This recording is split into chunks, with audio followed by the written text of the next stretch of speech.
అందరికీ నమస్కారం. ఈయన అందరికీ సుపరిచితులు. తెలుగు రాష్ట్ర ప్రజలకు తెలుగు భాష అంటే ఇష్టపడే ప్రతి ఒక్కరికి ఈయన ప్రవచనాలంటే చెవి కోసుకుంటారు అని చెప్పడంలో ఏ మాత్రం సందేహం లేదు. ఆయన పంచాంగం గురించి మొదలు పెడితే అదే రాశుల గురించి చెబుతూ ఉంటే మా రాశి ఏది, మా రాశి ఎప్పుడొస్తుంది అని ఆలోచిస్తారు. ఆ రాశి కోసం వెయిట్ చేసి ఆయన చెప్పే దోషాలు ఎలా వస్తాయి, వాటికి ఏ విధంగా నివారణ చేయాలి, ఎలా నివారణ చేస్తే బాగుంటుంది, మీ లైఫ్లో అంటే మీ జీవితంలో మీ తొలి మెట్టు ఎలా వెళ్ళాలి అనే ప్రతి ప్రశ్నకు ఆయన దగ్గర సమాధానం ఉంటుంది. ఆయనే శ్రీ శృంగేరిపేట పండితులు గారు. ఆయన ఎవరో కాదు, మన దగ్గర మనకి ఎన్నో సందేహాలను తీర్చడానికి మనతో పాటు ఉన్నారు. సంతోష్ కుమార్ గారు, నమస్తే అండి. నమస్తేనమ్మా. ఎలా ఉన్నారు? బాగున్నానమ్మా, చాలా బాగున్నాను.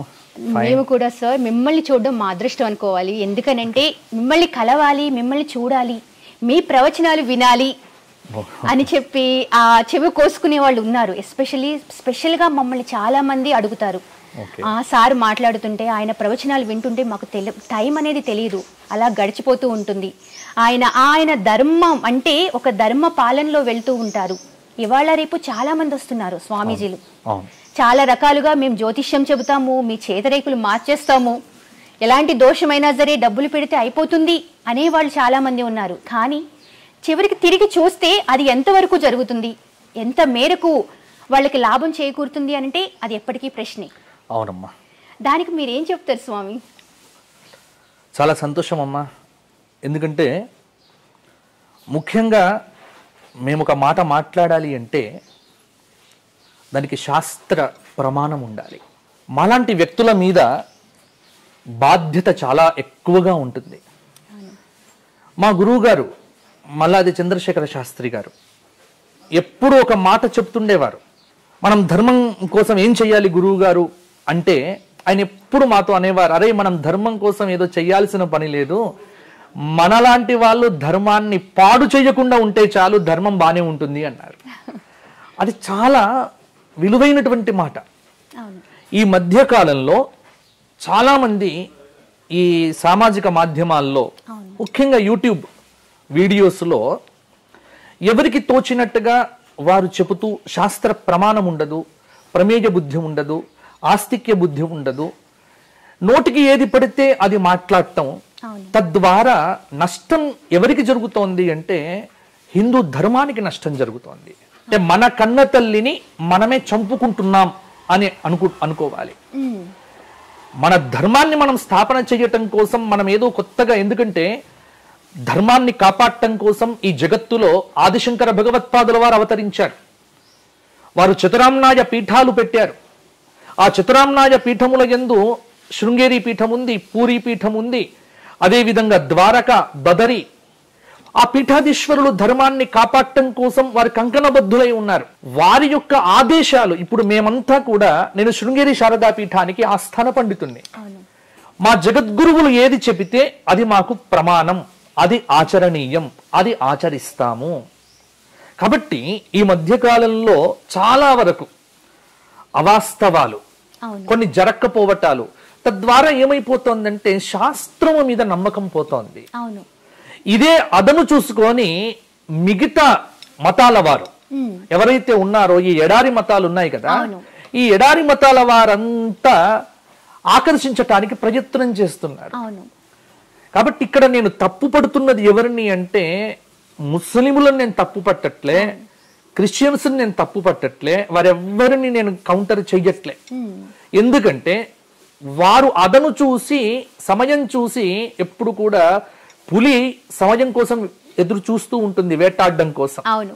సమయం ఇవ్వకూడదు. అలాగే ఇక్కడ హిందూ ధర్మంలో ఉన్నటువంటి హిందూ ధర్మాన్ని ఆచరించేటువంటి వ్యక్తులు చేస్తున్నటువంటి లోపాల వల్ల ఇతర మతాల వారు మన మీద విమర్శలు చేయటానికి చాలా ఆస్కారాన్ని ఈ ధర్మంలో ఉన్నటువంటి వ్యక్తులే కలిగిస్తున్నారు. ఇది చాలా బాధ నాకు. కాబట్టి ఇప్పుడు జ్యోతిష్ శాస్త్రం ఉంది. జ్యోతిష్ శాస్త్రం అంటే కేవలం ఈ రోజున ఏమైపోయింది అంటే యూట్యూబ్ మాధ్యమంలో జ్యోతిష్ శాస్త్రం అంటే కేవలంగా ఫలితాలు చెప్పడం మాత్రమే. కానీ జ్యోతిష్ శాస్త్రం అంటే వ్యవసాయం ఎప్పుడు చెయ్యాలి, విత్తనాలు ఎప్పుడు నాటాలి, వర్షాలు ఎప్పుడు వస్తాయి, వాతావరణ శాఖ చేయలేనటువంటి పనిని పంచాంగం చెప్తుంది. పంచాంగంలో ఈ కార్తె మొదలవుతుంది, మృగశిరా కార్తె, ఆర్ద్ర కార్తె, ఏ కార్తెలో ఏ విత్తనం పెట్టాలి, భూమికి ఎప్పుడు శక్తి వస్తోంది, ఇవన్నీ పంచాంగంలో ఉంటాయి. అంటే ఇవాళ రైతులకు ఉపయోగపడేటువంటి పంచాంగాన్ని ఎవరు చెప్పట్లే. అవును, జ్యోతిష్యం అంటే ఫలానా సెలబ్రిటీ గురించి మాట్లాడాలి, జ్యోతిష్యం అంటేనే సెలబ్రిటీ అయిపోయింది సార్. అది చేశారు, వ్యక్తులు చేస్తున్న పొరపాటు. ఇవాళ ఏమైపోయింది అంటే వ్యక్తి చేస్తున్న పొరపాట్లు వ్యవస్థ మీద పడుతోంది, మన ధర్మం మీద పడుతోంది. అందులో ఒక జ్యోతిష్యంలో చాలా ఫలిత భాగం ఉంటుంది, తర్వాత గ్రహణ భాగం ఉంటుంది, సిద్ధాంత భాగం ఉంటుంది. చాలా అంటే జ్యోతిష్యం అనేటువంటిది ఒక పెద్ద విభాగం, ఒక పెద్ద సముద్రం. సముద్రంలో కేవలం ఒకే ఒక్క భాగం. ఇప్పుడు ఫలితం చెప్పాలి అంటే నేను ఉన్నాను అనుకోండి, ఏ రాజకీయ నాయకుడి గురించి కానీ లేకపోతే ఏ సెలబ్రిటీ గురించో వారి జాతకం తీసుకొని విశ్లేషణ చేస్తున్నప్పుడు, నేను ఆ కుండలిని పరిశీలన చేస్తున్నప్పుడు నా కంటికి, నా బుద్ధికి, నా మేధస్సుకు, నా శాస్త్ర పరిజ్ఞానానికి ఏదైతే గోచరిస్తూ ఉన్నదో అది నేను చెప్పగలుగుతా. అవును, అక్కడ బాగా కొన్ని చెప్పినవి నిజమవుతాయి. ఎందుకు అంటే నిజమవుతున్నది దేని వల్ల? ఉపాసన వల్ల, మేము చేస్తున్న ఆరాధన వల్ల. ఇది మా శక్తి కాదు, మేము చేస్తున్న ఆరాధన, ఉపాసన, సరస్వతీదేవి యొక్క కటాక్షం. కాబట్టి కొన్ని విషయాలు చెప్పేసేసి ఇది సత్యమైతే ఇది నా గొప్పతనము అని అనుకుంటే అంతకంటే తప్పు ఇంకొకటి లేదు. మనది కాదిది, ఇదంతా కూడా. అందుకే భాగవతం రాసినటువంటి పోతనామాత్యులంతటి గొప్ప పండితుడు క్రెడిట్ తన మీద వేసుకోలేదమ్మా. పలికెడిది భాగవతమట, పలికించడివాడు రామభద్రుండట, పలికెదనే భవహరమగునట, పలికెద వేరుండుగాధ పలుకగనేలా. ఎవరి మీద వేసుకున్నాడు కర్తృత్వం? రామభద్రుడి మీద వేశాడు. నేను భాగవతం రాస్తున్నాను, నేను చెబుతున్నాను, నేను ఏది చెబితే అది సత్యం అవుతుంది, నేనేది మాట్లాడితే అది నిజమవుతుంది. ఇది అహంకారం, ఇది దుర్మార్గం. తస్మాత్ శాస్త్రం ప్రమాణంతే. ఈ మధ్య కాలంలో వ్యక్తులు చేస్తున్నటువంటి పొరపాట్ల వల్ల శాస్త్రమును అపహాస్యం చేస్తూ చాలా మంది మాట్లాడుతూ ఉన్నారు. దానికి తోడు కొన్ని సామాజిక మాధ్యమాల్లో కూడా ఈ తరమైనటువంటి ఈ సంబంధమైనటువంటి విషయముల మీద కొంత ప్రాచుర్యం అనేటువంటిది జరుగుతోంది. నేను ఒక్కటి మాత్రం చెప్పగలనమ్మా, మీకైనా అందరికైనా ఒకటి మాత్రం నేను చెబుతాను. మన వ్యక్తిగత స్వార్థం కోసం, మాకేదో యూట్యూబ్లో 1 మిలియన్ వ్యూస్ 2 మిలియన్ వ్యూస్ రావటం కోసం ధర్మాన్ని పణంగా పెట్టకూడదు, ధర్మాన్ని పాడు చేయకూడదు. వీలైతే సత్యాన్ని ప్రతిపాదన చెయ్యి, తద్వారా నువ్వు ఎదుగుతావు, ధర్మము పెరుగుతుంది. మనం ఈ భూమి మీద నుండి వెళ్ళిపోయే రోజు నాడు భూమికి ఎంతో కొంత ఇచ్చి వెళ్ళిపోవాలి. నేచర్కు మంచి పొందుతావు. కానీ నువ్వు బ్రతికున్నంత కాలం నేను చెడిస్తా అంటే ఏమవుతుంది? చెడే పొందుతావు. కావున మనం చనిపోయే రోజున మన గుండె మీద చేయి వేసుకున్నప్పుడు ఆత్మసంతృప్తితో నేను వెళ్ళిపోతున్నాను, నేను ఈ ధర్మానికి ఎక్కడా కూడా అధర్మం కలిగించలేదు అనే సంతృప్తితో శరీరాన్ని విడవగలిగితే చాలు. కాబట్టి శాస్త్రము సత్యము, ఇప్పుడు చేస్తున్నవన్నీ మానవ తప్పిదాలే. జ్యోతిష్యము, ఖగోళ శాస్త్రము, పురాణము ఇవన్నీ సత్యమే. దాన్ని అర్థం చేసుకోవడంలో, దాన్ని సమన్వయం చేసుకోవడంలో మానవ తప్పిదాలే అధికం. మానవ తప్పిదాలను పట్టుకొని శాస్త్రమును తప్పు అనేటువంటి ఆ మూఢత్వం వద్దు. కాబట్టి ఇది అందరూ మార్చుకోవాలి. కాబట్టి సెలబ్రిటీల జాతకాలు చెప్పేటువంటి వ్యక్తులను కూడా నేను చెబుతున్నాను, దయచేసి మీ యొక్క ఉన్నతి కోసం, మీరు డబ్బులు సంపాదించటం కోసం ఇక్కడ శాస్త్రాన్ని వాడుకోకండి. ఇది జాగ్రత్తగా ప్రతి ఒక్కరు ఆచరిస్తే జ్యోతిష్ శాస్త్రం ప్రమాణమమ్మా. ఇంకొక 50 ఏళ్ల తరువాత గ్రహణం ఎప్పుడు వస్తుందో అసలు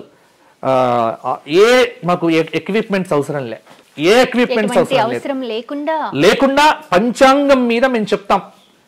2070 తర్వాత గ్రహణం ఎప్పుడు వస్తుందో పంచాంగం పెట్టుకొని మేము గణన చేసి చెప్పగలుగుతాం. దీనికి మాకు బయోస్కోపులో టెలిస్కోపులో ఏ గ్రాఫులు అక్కర్లే, ఏ సాంకేతిక పరిజ్ఞానం అక్కర్లే. కాబట్టి సాంకేతిక పరిజ్ఞానం అభివృద్ధి చెందని రోజున్నే భారతదేశంలో అద్భుతమైనటువంటి శాస్త్ర పరిజ్ఞానం అనేటువంటిది పరిఢవిల్లింది. కళ్ళు మూసుకుంటే ఉపాసనతో పైన ఉన్నటువంటి ఆకాశంలో ఉన్న నవగ్రహాలను దర్శించేటువంటి మేధావులు, పండితులు, ఉపాసకులు, శాస్త్రవేత్తలు ఈ దేశంలో ఎంతో మంది ఉన్నారు, గుప్తంగా ఉన్నారు. కాబట్టి వారందరినీ దృష్టిలో పెట్టుకొని శాస్త్రాన్ని బలపరచాలి, శాస్త్ర మర్యాదను కాపాడాలి, శాస్త్ర విజ్ఞానాన్ని 10 మందికి పంచే ప్రయత్నం చేస్తే అంతా బాగుంటుంది, మనము బాగుంటాం. అవును. అలాగే గురువుగారు, ఈ మధ్య కాలంలో అయోధ్య రామయ్య ఆల్మోస్ట్ అంటే 500 సంవత్సరాల నుంచి పోరాడుతూ ఎన్నో యుద్ధాలతో చివరికి అయోధ్యని దక్కించుకున్నాం. ఆ రాముణ్ణి ఇప్పుడు మనం దర్శించుకోబోతున్నాం. సో దాని గురించి, దాని ప్రత్యేకత చెప్తారా? ఇది ఒక అద్భుతం అమ్మా. అంటే నేనైతే వ్యక్తిగతంగా ప్రతిరోజు పొద్దున్నే అనుకుంటూ ఉంటా, నా కళ, నాకు ఇప్పుడు వయస్సు 47 సంవత్సరాలు. ఈ 47 సంవత్సరాల వయస్సులో నేను ఎప్పుడు అనుకునేవాడిని, ఎందుకంటే నా చిన్నతనంలో 1992లో కరసేవ జరిగి అప్పుడు నీలమట్టం చేశారు. అదో పెద్ద వివాదం. డిసెంబర్ 6వ తారీఖు బ్లాక్ డే అని చాలా వివాదాలు, ఎన్నో వందల మంది చనిపోయారు. శవాలు గుట్టలుగా అయోధ్యలో పడి ఉన్నాయి.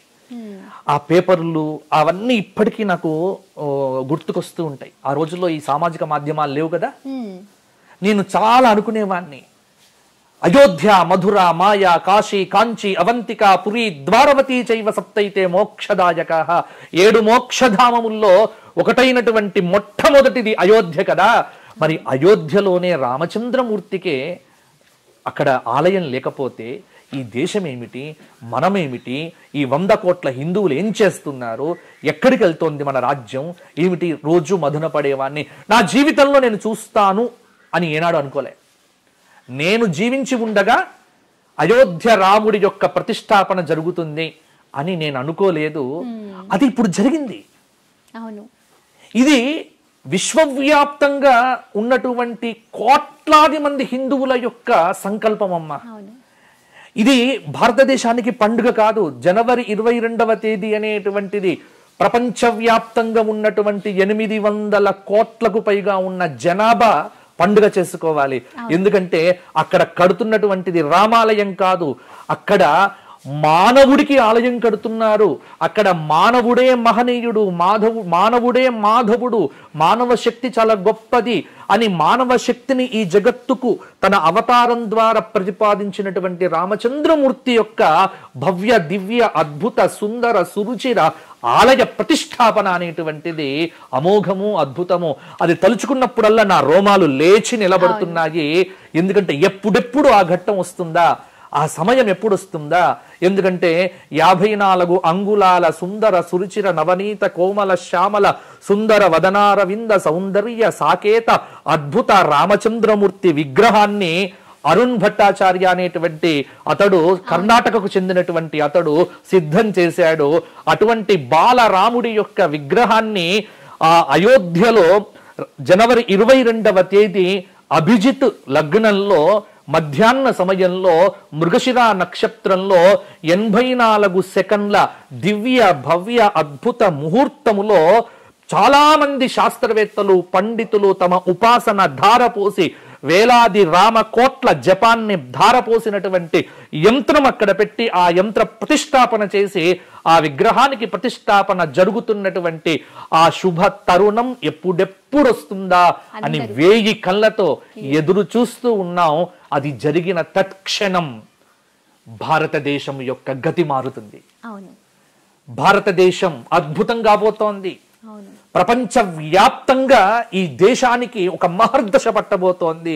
ఎందుకంటే నా రాముడు అయోధ్యలో అడుగు పెట్టాడు. రాముడు లేని అయోధ్య చీకటి. మరి ఇన్ని రోజులు మీరందరూ అంటున్నారు, ఈ మధ్య లౌకికవాదులు ప్రశ్న వేస్తున్నారు, రాముడు అందరిలో ఉన్నాడంటారే, ఆత్మారాముడు అంటారే, మరి అటువంటి రాముడు అన్ని చోట్ల ఉన్నప్పుడు అయోధ్యలో లేడా? మీ ఊర్లో రాముడు లేడా? ఇన్ని వేల రామాలయాలు లేవా, అయోధ్యలో ఉన్న రామాలయానికి అంత ప్రత్యేకత ఏమిటి అనేటువంటి ప్రశ్నలు కూడా చాలా మంది వేస్తున్నారు. దానికి సమాధానం ఒక్కటే, ప్రతి వ్యక్తిలో రాముడు ఉన్నాడు. ఎందుకంటే రాముడు లేకుండా జగత్తు లేదు. చిన్నప్పటి నుంచి ఇప్పుడు చిన్న తల్లి పాలు పట్టేటప్పుడు పాలు తాగిన తర్వాత బిడ్డకు ఏమంటుంది, నా బిడ్డకు శ్రీరామ రక్ష. వినకూడని మాట, బాధ కలిగితే అయ్యో రామ అనేటువంటి మాట.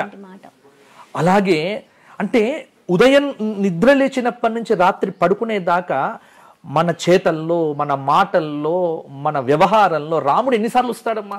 చాలా సార్లు వస్తాడు. రాముడే ఉంటాడు. కాబట్టి రాముడు భారతదేశం యొక్క ఆత్మ. రామచంద్రమూర్తి భారతదేశ స్వరూపం. సనాతన భారతీయ ధర్మానికి రాముడు ప్రతీక. త్యాగానికి నిలువెత్తు నిదర్శనం రామచంద్రమూర్తి. బాధ్యత కలిగినటువంటి వ్యక్తికి రామచంద్రమూర్తి సాకారం. ఉమ్మడి కుటుంబ వ్యవస్థను ఈ జగత్తులో ప్రతిష్టాపన చేసినటువంటి ఆది పురుషుడు రామచంద్రమూర్తి. ఒక తల్లికి బిడ్డగా, ఒక భార్యకు భర్తగా, ఒక కొడుకుకు తండ్రిగా, ఒక తమ్ముడికి అన్నయ్యగా, ఒక రాజ్యానికి రాజుగా, ఇలా ఎన్ని పాత్రలు పోసుకున్న అన్ని పాత్రలకు అంతిమ గమ్యం నా రామచంద్రమూర్తే. కాబట్టి అటువంటి రామచంద్రమూర్తి ఇవాళ పుట్టలేదు. ఎప్పుడు పుట్టాడు రామచంద్రమూర్తి? ఎప్పుడో 24వ మహాయుగం. 24వ మహాయుగంలో, త్రేతాయుగంలో, విలంబినామ సంవత్సరంలో, ఆ చైత్రమాస శుక్లపక్ష నవమి మధ్యాహ్నం కర్కాటక లగ్నంలో అతిథి దేవతాకమైన పునర్వసు నక్షత్రంలో రామచంద్రమూర్తి అవతరించి ఇవాళటికి దాదాపుగా, అంటే ఈ శ్వేతవరాహ కల్పానికి సంబంధించిన లెక్కలు కనుక చూసుకున్నట్లయితే ఇది 28వ మహాయుగం. 4 మహాయుగాల క్రితం రాముడు అవతరించాడు. 4 మహాయుగాల క్రితం అవతరించినటువంటి రాముడు ఆధునిక లెక్కల ప్రకారం, శాస్త్ర ప్రకారం, వాల్మీకి రామాయణ ప్రకారంగా కనుక మనం చూసుకున్నట్లయితే 1,87,00,000 చిల్లర సంవత్సరాల క్రితం రామచంద్రమూర్తి అయోధ్య పట్టణంలో అవతరించినట్టుగా అనేక ఆధారాలు మనకు కనిపిస్తున్నాయే.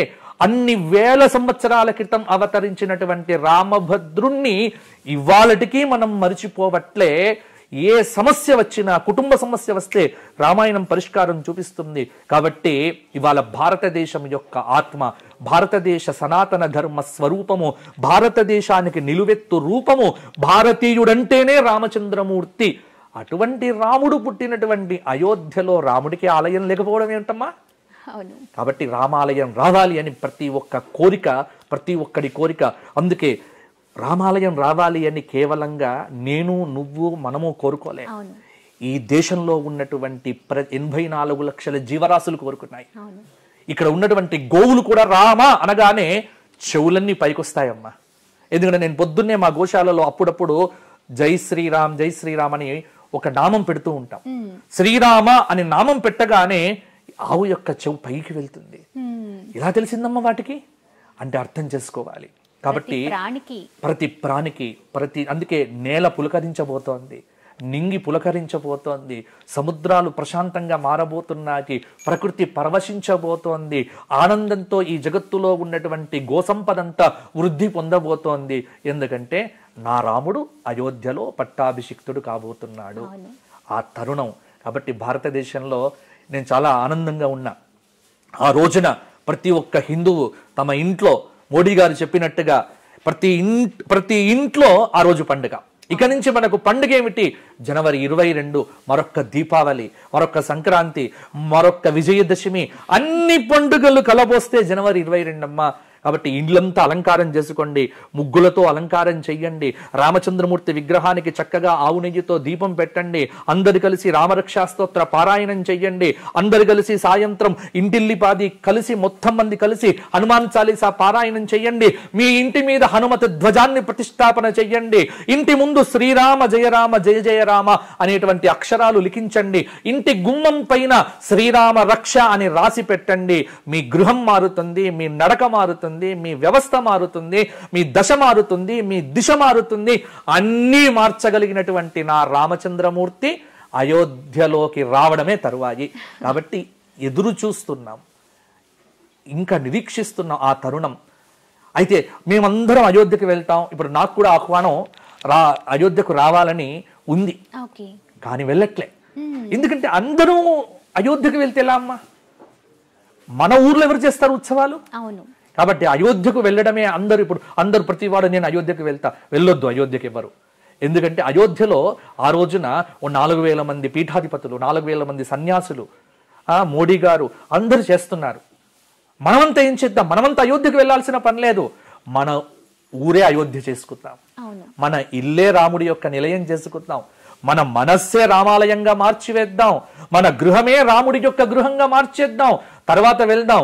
ఈ సంవత్సరం నేను ఆగస్టు 25వ తేదీ నుంచి ఆగస్టు 31వ తేదీ వరకు అయోధ్యలో 1000 మందితో సుందరకాండ సప్తాహము, రామకథా సప్తాహము, 1,00,000 హనుమాన్ చాలీస పారాయణ మహాయజ్ఞం ఆగస్టులో నేను పెట్టుకున్నాను. కారణం ఏంటంటే ఈ ప్రతిష్టాపన అయిపోయిన తర్వాత కొంత నిలకడగా ఉన్న తరువాత వెళ్దాం. కానీ ప్రతి ఒక్క భారతీయుడు అయోధ్యను దర్శించాలి. కాబట్టి అందరూ కూడా వినండి. జనవరి 22 అవకాశాన్ని ఎవ్వరు వదులుకోకండి. మీ ఇల్లే అయోధ్యగా మారబోతోంది. మీ ఇంటికే రామచంద్రమూర్తి వస్తున్నాడు. మీ హృదయం రామమయం చేసుకోండి, రామనామం చెయ్యండి. ఆ రోజున హనుమత్ ధ్వజం ఇంటి మీద పెట్టండి. ఇది హిందూ గృహం అని తెలియాలి. అవును. మన ఇంటికి ఇతర మతస్థులు వచ్చి మతం మారండి అని చెప్పక ముందే ఇది మతం మారనటువంటి సనాతన భారతీయ రామచంద్రమూర్తి గృహము అని మన జెండా పెట్టామనుకోండి, హనుమంతుడి జెండా ఇంటి మీద ఉంటే ఇంటికి అన్ని విజయాలేనమ్మా. ఎందుకంటే కురుక్షేత్రంలో 18 అక్షౌహిణీల సైన్యాన్ని ఒక్క ఒంటి చేత గెలిపించగలిగాడు ఎవరమ్మా? అర్జునుడు. అర్జునుడి యొక్క రథం మీద ఎవరున్నారమ్మా? ఆంజనేయ స్వామి ఉన్నాడు. అంటే కపిధ్వజం ఉంటే, రామధ్వజం ఉంటే గెలుపు మనదే, ఏదైనా సాధ్యమే. కాబట్టి ఇప్పుడు హనుమంతుడు ఎంత ఆనందపడుతున్నాడో, హనుమంతుడికి ఎందుకంటే సంతోషం కలుగుతుంది హనుమంతుడికి. చూడండి మీరు, నా శ్రీరాముడికి అయోధ్యలో తిరిగి పట్టాభిషేకం కాబోతోంది. కాబట్టి ఇది భారతీయుల పండుగ, ఇది విశ్వవ్యాప్తమైన మానవుల పండుగ. ఇక్కడ రాముడు మానవుడా మాధవుడా అక్కర్లేదు. రాముడు మానవుడిగా అవతరించాడు, మాధవుడిగా మారాడు. మనిషి మాధవుడు కాగలడు, మనిషే దేవుడు కాగలడు. ఎలా అవుతాడు? రాముడిలాగా ఉంటే దేవుడు అవుతాడు, లేకపోతే రాక్షసుడు అవుతాడు.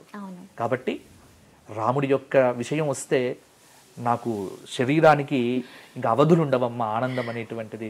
కాబట్టి అయోధ్య గురించి ప్రశ్నించారు. ఇంకా అయోధ్య గురించి, అయోధ్య రామాలయానికి సంబంధించి చాలా విశేషాలు ఉన్నాయి, మనం మాట్లాడుకుందాం. ఇంకొకటి గురువు గారు, మా టాప్ తెలుగు ప్రేక్షకులందరికీ చాలా చాలా సందేహాలు ఉన్నాయి. వారు మీతో డైరెక్ట్గా మాట్లాడలేక వాళ్ళ సందేశాలు మాకు కొంతమంది పంపించారు. ఏంటంటే అసలు రెగ్యులర్ అంటే నిత్యం పూజ చేస్తూ ఉంటాం ఇంట్లో. చాలామందికి భర్త చేయాలా భార్య చేయాలా అంటే చాలామంది చెప్తున్నారు భర్త చేస్తే ఇంటి మొత్తానికి పూజ చేసినట్టే అని. కానీ ఏది నిజం ఏది అబద్ధం అనేది సందేహమే ఎప్పటికీ. చాలా మంచి సందేహం అడిగావు తల్లి. ఎందుకంటే పూజ ఎప్పుడు కూడా మగవాడు చేయాలి. ఈ మధ్యకాలంలో ఏమైపోయిందంటే ఏదో పూజా గది అంటే ఆడవాళ్ళ సొత్తుగా, కేవలం ఆడవాళ్ళు మాత్రమే ప్రవేశించేట్టుగా. ఇంట్లో ఇల్లు కట్టుకునేటప్పుడు కూడా నేను గమనిస్తూనే ఉంటాను. నన్ను చాలామంది వాస్తు అడుగుతూ ఉంటారు. బెడ్రూమ్ 15x15, లివింగ్ రూమ్ ఇన్ని చాలా స్పేషియస్గా ఉండాలి.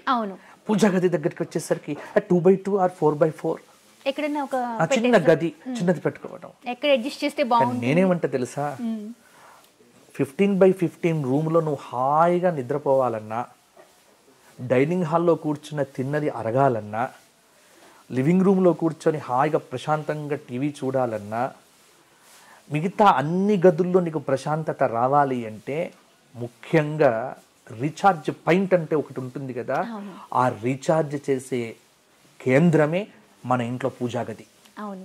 శరీరం మొత్తం గనక మనకు శరీరం మొత్తం అనేటువంటిది మన ఇల్లు అయితే గుండె అనేది పూజా గది. అంటే శరీరానికి గుండె ఎంత ముఖ్యమో ఇంటికి పూజా గది అంత ముఖ్యం. కాబట్టి సౌకర్యాన్ని బట్టి పూజా గది నిర్మించుకోండి.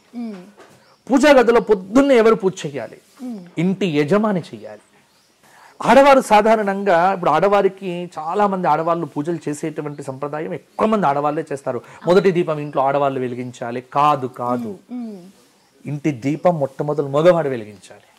పూజ మొట్టమొదలు మగవాడు చెయ్యాలి. ఆ పూజకు కావాల్సిన ఏర్పాట్లన్నీ ఈవిడ చూడాలి. అవును. అంతేకాని ఇప్పుడు ఈవిడ స్వతంత్రంగా పూజ చేయడం, ఈవిడ ఎక్కడ పూజ చేయాలి? ఇంటి ముందర ఉన్నటువంటి తులసి కోటలో దీపం పెట్టాలి. ఇంటి లోపల పూజా గదిలో మగవాడు దీపం పెట్టాలి, మగవాడు పూజ చెయ్యాలి. అంతేకాని ఆడవాళ్ళు పూజ చేయటం అనేటువంటిది తర్వాత విషయం. వారు చేసుకోవచ్చా? వారు చేసుకోవచ్చు ఇంటి యజమాని ముందు చేసిన తర్వాత. ఎందుకంటే ఇక్కడ ఆడవారు తక్కువ మగవారు ఎక్కువ అని కాదమ్మా. మగవాడు పూజ చెయ్యాలి అంటే సంకల్పంలో ఏం చెప్పుకుంటాం? ధర్మపత్ని సమేతస్య అని చెప్పుకుంటాడు. అంటే ఇతడు పూజ చేస్తే భార్య వస్తుంది, పిల్లలు వస్తారు, అందరూ వస్తారు. ఆడవారికి ఇండివిజువాలిటీ ఎక్కువ. అసలు ఆడవాళ్ళు పూజ చేస్తే భర్త పేరు తలుచుకోవాల్సిన పనిలే. అసలు భర్త పేరు చెప్పుకోకుండా చాలు పూజ చేయొచ్చు. కానీ మగవాడు పూజ చేయాలంటే మాత్రం ఈవిడ పేరు చెప్పుకోకుండా పూజ చేయడానికి తన అధికారం లేదు. కాబట్టి పూజ ఎప్పుడు, అందుకే నేనేమంటా అంటే ఇంట్లో ఆడవాళ్ళు భర్తలను ప్రోత్సహించాలి, మీరు పూజ చేయండి అని. ఏముంది, స్నానం చేసి ఓ మంచి గుడ్డ కట్టుకొని చక్కగా పూజా గదికి వెళ్ళి దీపారాధన చేసి కొన్ని స్తోత్ర పారాయణాలు చేసి, ఏదైనా ఆదిత్య హృదయం లేకుంటే గణపతి స్తోత్ర పారాయణం చేసి ఒక 10 నిమిషాలు, నీకేవి రావు, శ్రీరామ్ జయ రామ్ జయ జయ రామ్ ఒక నామం చేసి, ఒక దీపారాధన చేసి, ఓ అరటిపండో ఏదన్నా ఒక జీడిపప్పో ఏదో ఇంత నైవేద్యం పెట్టి నమస్కారం చేస్తే చాలదా అమ్మ పూజ? అది సరిపోదా? ఆ 5 నిమిషాలు సెల్ ఫోన్లో 1 గంట పెట్టినటువంటి రీఛార్జ్ మనకు ఉదయం నుంచి రాత్రి దాకా ఎలా వస్తుందో, నువ్వు ఆ 5 నిమిషాల పూజ నిన్ను ఆ రోజు పడిపోకుండా కాపాడగలుగుతుంది. కానీ వాట్సాప్ చూసే సమయం ఉంటుంది, ఫేస్బుక్ చేసే టైం ఉంటుంది, ట్విట్టర్లో మెసేజ్ చేసే టైం ఉంటుంది, పేపర్ చూసే టైం ఉంటుంది, అంతా టైం ఉంటుంది. కానీ పూజా గదిలోకి వెళ్ళే టైం ఉండదు. మాకు ఇంట్రెస్ట్ లేదు. ఇంట్రెస్ట్ తెచ్చుకోవాలి, పూజ చెయ్యాలి, బొట్టు పెట్టుకోవాలి. ఇది మగవాడి లక్షణం, మగవాడి కర్తవ్యం. కాబట్టి ఆడవాళ్ళందరికీ నేను చేతులెత్తి ఒక నమస్కారం చేసి చెబుతున్నా, టాప్ 10 టీవీ ద్వారా ఏమిటి అంటే, మీ ఇంట్లో ఇక నుంచి పూజలు మగవాళ్ళ చేత చేయించండి, మగవారి చేత దీపారాధన చేయించండి. దీపారాధన చేసిన తర్వాతనే కాఫీలు టిఫినీలు అనేటువంటివి పెట్టండి, అంతవరకు పెట్టకండి అని కూడా నేను చెప్పగలను. ఎందుకంటే పూజ చేయాల్సింది ఇంటి యజమాని, ఇందులో సందేహం లేదు. యజమాని చేసిన తర్వాత ఈవిడ కూడా చేయవచ్చు, వీడు చెయ్యొద్దు అని చెప్పట్లే. నువ్వు అడిగిన ప్రశ్న ఏమిటి, ఎవరు చెయ్యాలి? మగవాడే చెయ్యాలి. 100కు 100% ఇంటి యజమానే పూజ చెయ్యాలి. మా ఇంట్లో నేనే పూజ చేస్తా. నేను ఇంట్లో లేని రోజున మా పెద్దబ్బాయి పూజ చేస్తాడు. వాడు కూడా ఎప్పుడైనా బయటకు వెళ్ళాడు అనుకో, మా చిన్నవాడు పూజ చేస్తాడు. ఒకవేళ మేము ముగ్గురం బయటకు వెళ్ళామనుకోండి, నా వెంట నా దేవుణ్ణి నేను వెంట తీసుకెళ్తా. కానీ అభిషేకం చెయ్యకుండా, పూజ చెయ్యకుండా, దీపారాధన లేకుండా భోజనం మాత్రం చేయడం అనేటువంటిది ఎక్కడ జరగదు. ఎందుకంటే ఇవాళ కృతజ్ఞతా భావం, భగవంతుడు లేక మనం ఎవ్వరము లేము. ప్రతి ఒక్కరు కూడా ఈ సూత్రం పాటించండి. మగవాళ్ళందరూ కూడా దయచేసి ఇక నుంచి పూజా గదిలో దీపారాధనతో పూజా కార్యక్రమాలు చెయ్యాలి. తద్వారా మీరు బాగుంటారు, మీ గృహం బాగుంటుంది. ఎవరి దగ్గరికి పొద్దున లేస్తే జ్యోతిష్కుడి దగ్గరికి పరిగెత్తడం, డాక్టర్ దగ్గరికి పరిగెత్తడం, లాయర్ దగ్గరికి పరిగెత్తడం, పోలీస్ దగ్గరికి పరిగెత్తడం లేకుండా చూసుకోవాలి. మీ ఇంట్లో ఈ పూజలను, ఈ దీపారాధన చేస్తే వీళ్ళెవ్వరి దగ్గరికి వెళ్లకుండానే మీ సమస్యలకు పరిష్కారం దొరుకుతుంది. అది తెలుసుకోండి. తర్వాత స్వామి, పూజకి కొంతమంది ఏమో మేము లేదండి ఎక్కడి నుంచో బయట నుంచి తెప్పించాము ఆయిల్, ఆ నూనెనే వాడతాము, ఈ నూనె వాడకూడదని చెప్పారు. లేదు కొంతమంది లేదండి ఈ నూనె వాడకూడదు అని చెప్పేసి మేము నూనె పట్టించేసుకొని తెచ్చాము, నువ్వుల నూనె. అలా అంటే అసలు దేవుడికి ఎలాంటి నూనె వాడాలి, ఏ నూనె వాడితే మంచిది? ఈ విషయంలో భిన్న భిన్నమైనటువంటి మార్గాలు, భిన్న భిన్నమైన పద్ధతులు ఉన్నాయి. నూనెను సంస్కృతంలో ఏమంటారు తెలుసా నీకు? తెలియదా? తైలం అంటాం. తైలం అంటారు. అంటే ఆ పదం తెలుసు కానీ తైలము అని అంటారు. ఇప్పుడు తైలం అంటే దేని నుంచి వచ్చింది? గింజల నుంచి. ఏ గింజలు? తైలం పల్లి గింజలు. తైలము తైల గింజలు. తిలలు. తిలలు తిలు అంటే నువ్వులు. నువ్వులు. నువ్వులు కదా. సో తైలం అంటే ఏమిటి? నువ్వుల నుంచి వచ్చింది తైలం. అవును. అంటే పేరులోనే ఉంది మంచి నూనె, నువ్వుల నుంచి వచ్చింది మంచి నూనె. ఫస్ట్ నువ్వుల నూనె, ఆముదం నూనె, ఆముదం నుంచి వచ్చినటువంటిది కూడా మంచి నూనె. తర్వాత ఇంకా తర్వాత వచ్చినటువంటివి వేరుశనగల నుంచి వచ్చిన నూనె, తర్వాత ఈ పొద్దుతిరుగుడు పువ్వుల నుంచి వచ్చిన నూనె, ఇవి దీపారాధనకు పనికిరావు. స్వచ్ఛమైనటువంటి నువ్వుల నూనె దీపారాధనకు పనికొస్తుంది. స్వచ్ఛమైనటువంటి ఆవు నెయ్యి దీపారాధనకు పనికొస్తుంది. ఈ రెండు కానప్పుడు ఆమిదం, దాన్ని ఏమంటారు ఇంగ్లీష్లో ఏమంటారో నాకు గుర్తు రావట్లేదు, కానీ ఆమిదం.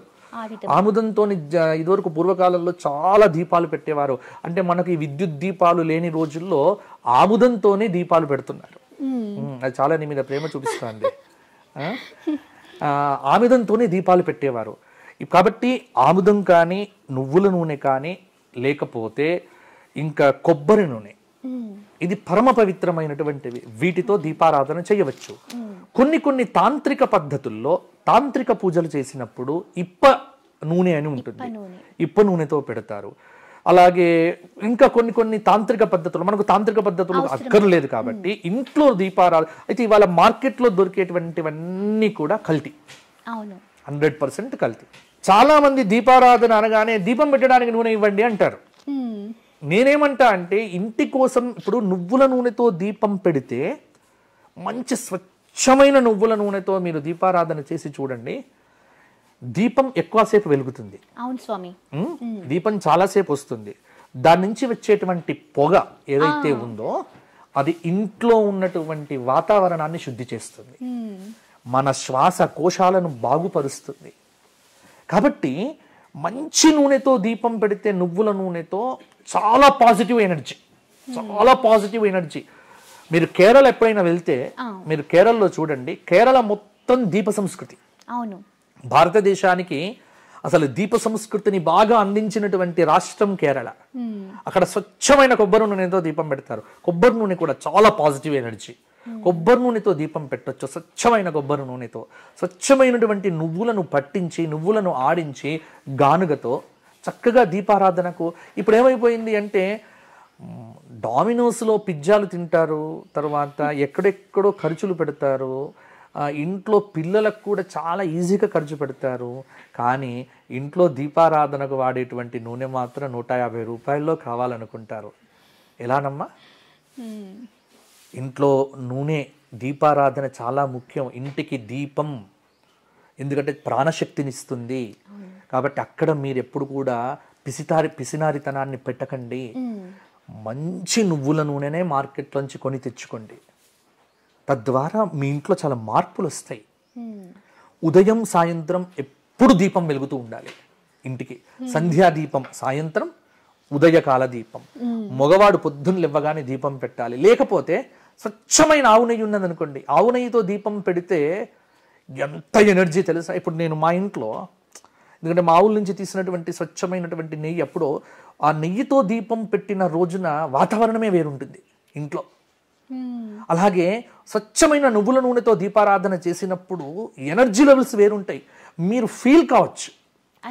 అంతేగాని కొవ్వొత్తులతో కొవ్వు కరిగించి ఈ లోకంలో చెత్త నూనెలు, ఇంకా కొంతమంది నవరత్న తైలాలని, మూలికా తైలాలని ఈ మధ్యకాలంలో స్వామి దేవుడికి ఒక చిన్న వేపర్ అంటించేస్తారు దాని మీద, దేవుడి నూనె అని చెప్పేసి దాని మీద రకరకాల పేర్లు పెట్టేస్తున్నారు. చాలా తప్పమ్మా. ఎందుకంటే పొద్దుతిరుగుడు నూనెతో దీపం పెట్టొద్దు. సన్ఫ్లవర్ ఆయిల్ దీపానికి పనికిరాదు. ఎక్కడ శాస్త్రంలో లేదే. ఉన్నాయి శాస్త్రంలో. ఇప్పుడు తాంత్రిక పద్ధతిలో పూజల్లో వివిధ దీపాలు చెప్పారు, కానీ ఇంట్లో దీపారాధన మాత్రం నువ్వుల నూనెతోనే చెయ్యాలి. తైలం, ఎందుకంటే తైలే లక్ష్మి జలే గంగా, శాస్త్రంలో ప్రమాణం ఉన్నది. స్వచ్ఛమైన నువ్వుల నూనెలో లక్ష్మీదేవి ఉంటుంది, ఆవు నెయ్యిలో అమ్మవారు ఉంటుంది. ఈ దీపారాధన చెయ్యటం వల్ల ఇంట్లో కలుషితమైన వాతావరణం తొలగిపోతుంది. ఇప్పుడు ప్రతి ఇంట్లో చూడండి, ఇద్దరు ఉంటారు, పోట్లాడుతూనే ఉంటారు ఉదయం నుంచి రాత్రి దాకా. ఒకరికొకరు సంబంధాలు ఉండవు.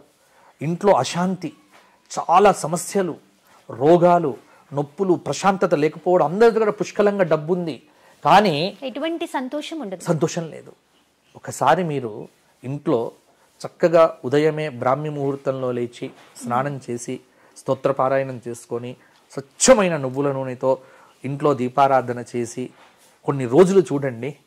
మీ ఇల్లు మారకపోతే నన్ను ప్రశ్నించండి, నేను కట్టుబడి ఉంటాను ఆ మాటకు. నేను ఎందుకంటే నాకు నమ్మకం ఏమిటి అంటే నా శాస్త్రం చెప్పింది, నా పురాణం చెప్పింది. నాకు శాస్త్రం చెప్పినటువంటి మాట తస్మాత్ శాస్త్రం ప్రమాణంతే. శాస్త్ర ప్రమాణం లేనటువంటి పిచ్చి నూనెలతో దీపారాధన చెయ్యకండి. ఈ మధ్యకాలంలో మార్కెట్లో ఎలా పడితే అలా నూనెలు దొరుకుతున్నాయి. 150 రూపాయలకు లీటర్ నూనె ఎలా ఇస్తారమ్మా? దీపం నూనె అని అంటారు. దీపం నూనె అంటే దానిలో ఏ నూనెలు కలుస్తాయి? దాంతో మనకు పాజిటివ్ ఎనర్జీ ఎక్కడ వస్తుంది? కాబట్టి శక్తి ఉంటే దీపారాధన నూనె దగ్గర మాత్రం మీరు పిసినారితనం చూపించకండి. ఏదో 200 రూపాయలకు 150 రూపాయలకు లీటర్ బాటిల్ దొరుకుతుంది కదా అని ఎక్కడికో వెళ్ళి టోకుగా కొనుక్కొచ్చేసేసుకొని నేను దీపాలు పెడుతున్నాను అని. కాబట్టి అదొద్దు. దేవుడి దగ్గర క్వాలిటీ ప్రదర్శించండి. క్వాలిటీ, క్వాంటిటీ ఈ రెండు దేవుడి దగ్గర ఉండాలి. అంటే చాలామంది మనస్సు వ్యక్తిత్వాలు ఎలా ఉంటాయమ్మా అంటే, నేను తింటే ఒకటి, దేవుడికి పెడితే ఒకటి. ఇప్పుడు మామూలుగా మేము చూస్తూ ఉంటాం, అప్పుడప్పుడు మా దగ్గర ఉన్నటువంటి పురోహితులను సత్యనారాయణ వ్రతాలకు అన్నిటికి పంపిస్తూ ఉంటాం కదా. అక్కడ ఏదో గుడ్డ పెడతారు, వస్తువు పెడతారు. అవి ఎలా ఉంటాయి అంటే తుడుచుకోవడానికి కూడా పనికిరావు. భగవంతుడికి పెట్టేటువంటిది క్వాలిటీ ఉండాలి. ఏదైనా నువ్వు ఏది తింటే యదన్నం యస్య భుంక్తే తదన్నం తస్య దేవతాః. శాస్త్రమే చెప్పింది. నువ్వు ఏది తింటే అదే నైవేద్యం పెట్టు. నువ్వు ఏది కట్టుకుంటే అదే వస్త్రం భగవంతుడికి పెట్టు. నువ్వు ఏది వాడితే అది భగవంతుడికి పెట్టు అని శాస్త్రం చెప్పింది కదమ్మా. మరి ఆవిడేమో గంధర్వ పట్టు చీర కట్టుకుంటుంది, 5,000 రూపాయలది, 10,000 రూపాయలది. శుక్రవారం నాడు అమ్మవారికి చీర పెట్టమంటే మాత్రము 500 రూపాయల కాటన్ చీర పెడుతుంది. ఎలా ఇది సాధ్యం? అమ్మవారికి చీర పెట్టేటప్పుడు ఇంట్లో ఉన్నటువంటి ఆవిడ తన పుట్టినరోజు నాడో తన మ్యారేజ్ డే నాడో ఎంత విలువగట్టగా చీర కట్టుకుందో అదే చీర అమ్మవారికి పెట్టు. ఏమైపోయింది? ఎందుకంటే అలా చేయడం వల్ల ఏమవుతుంది?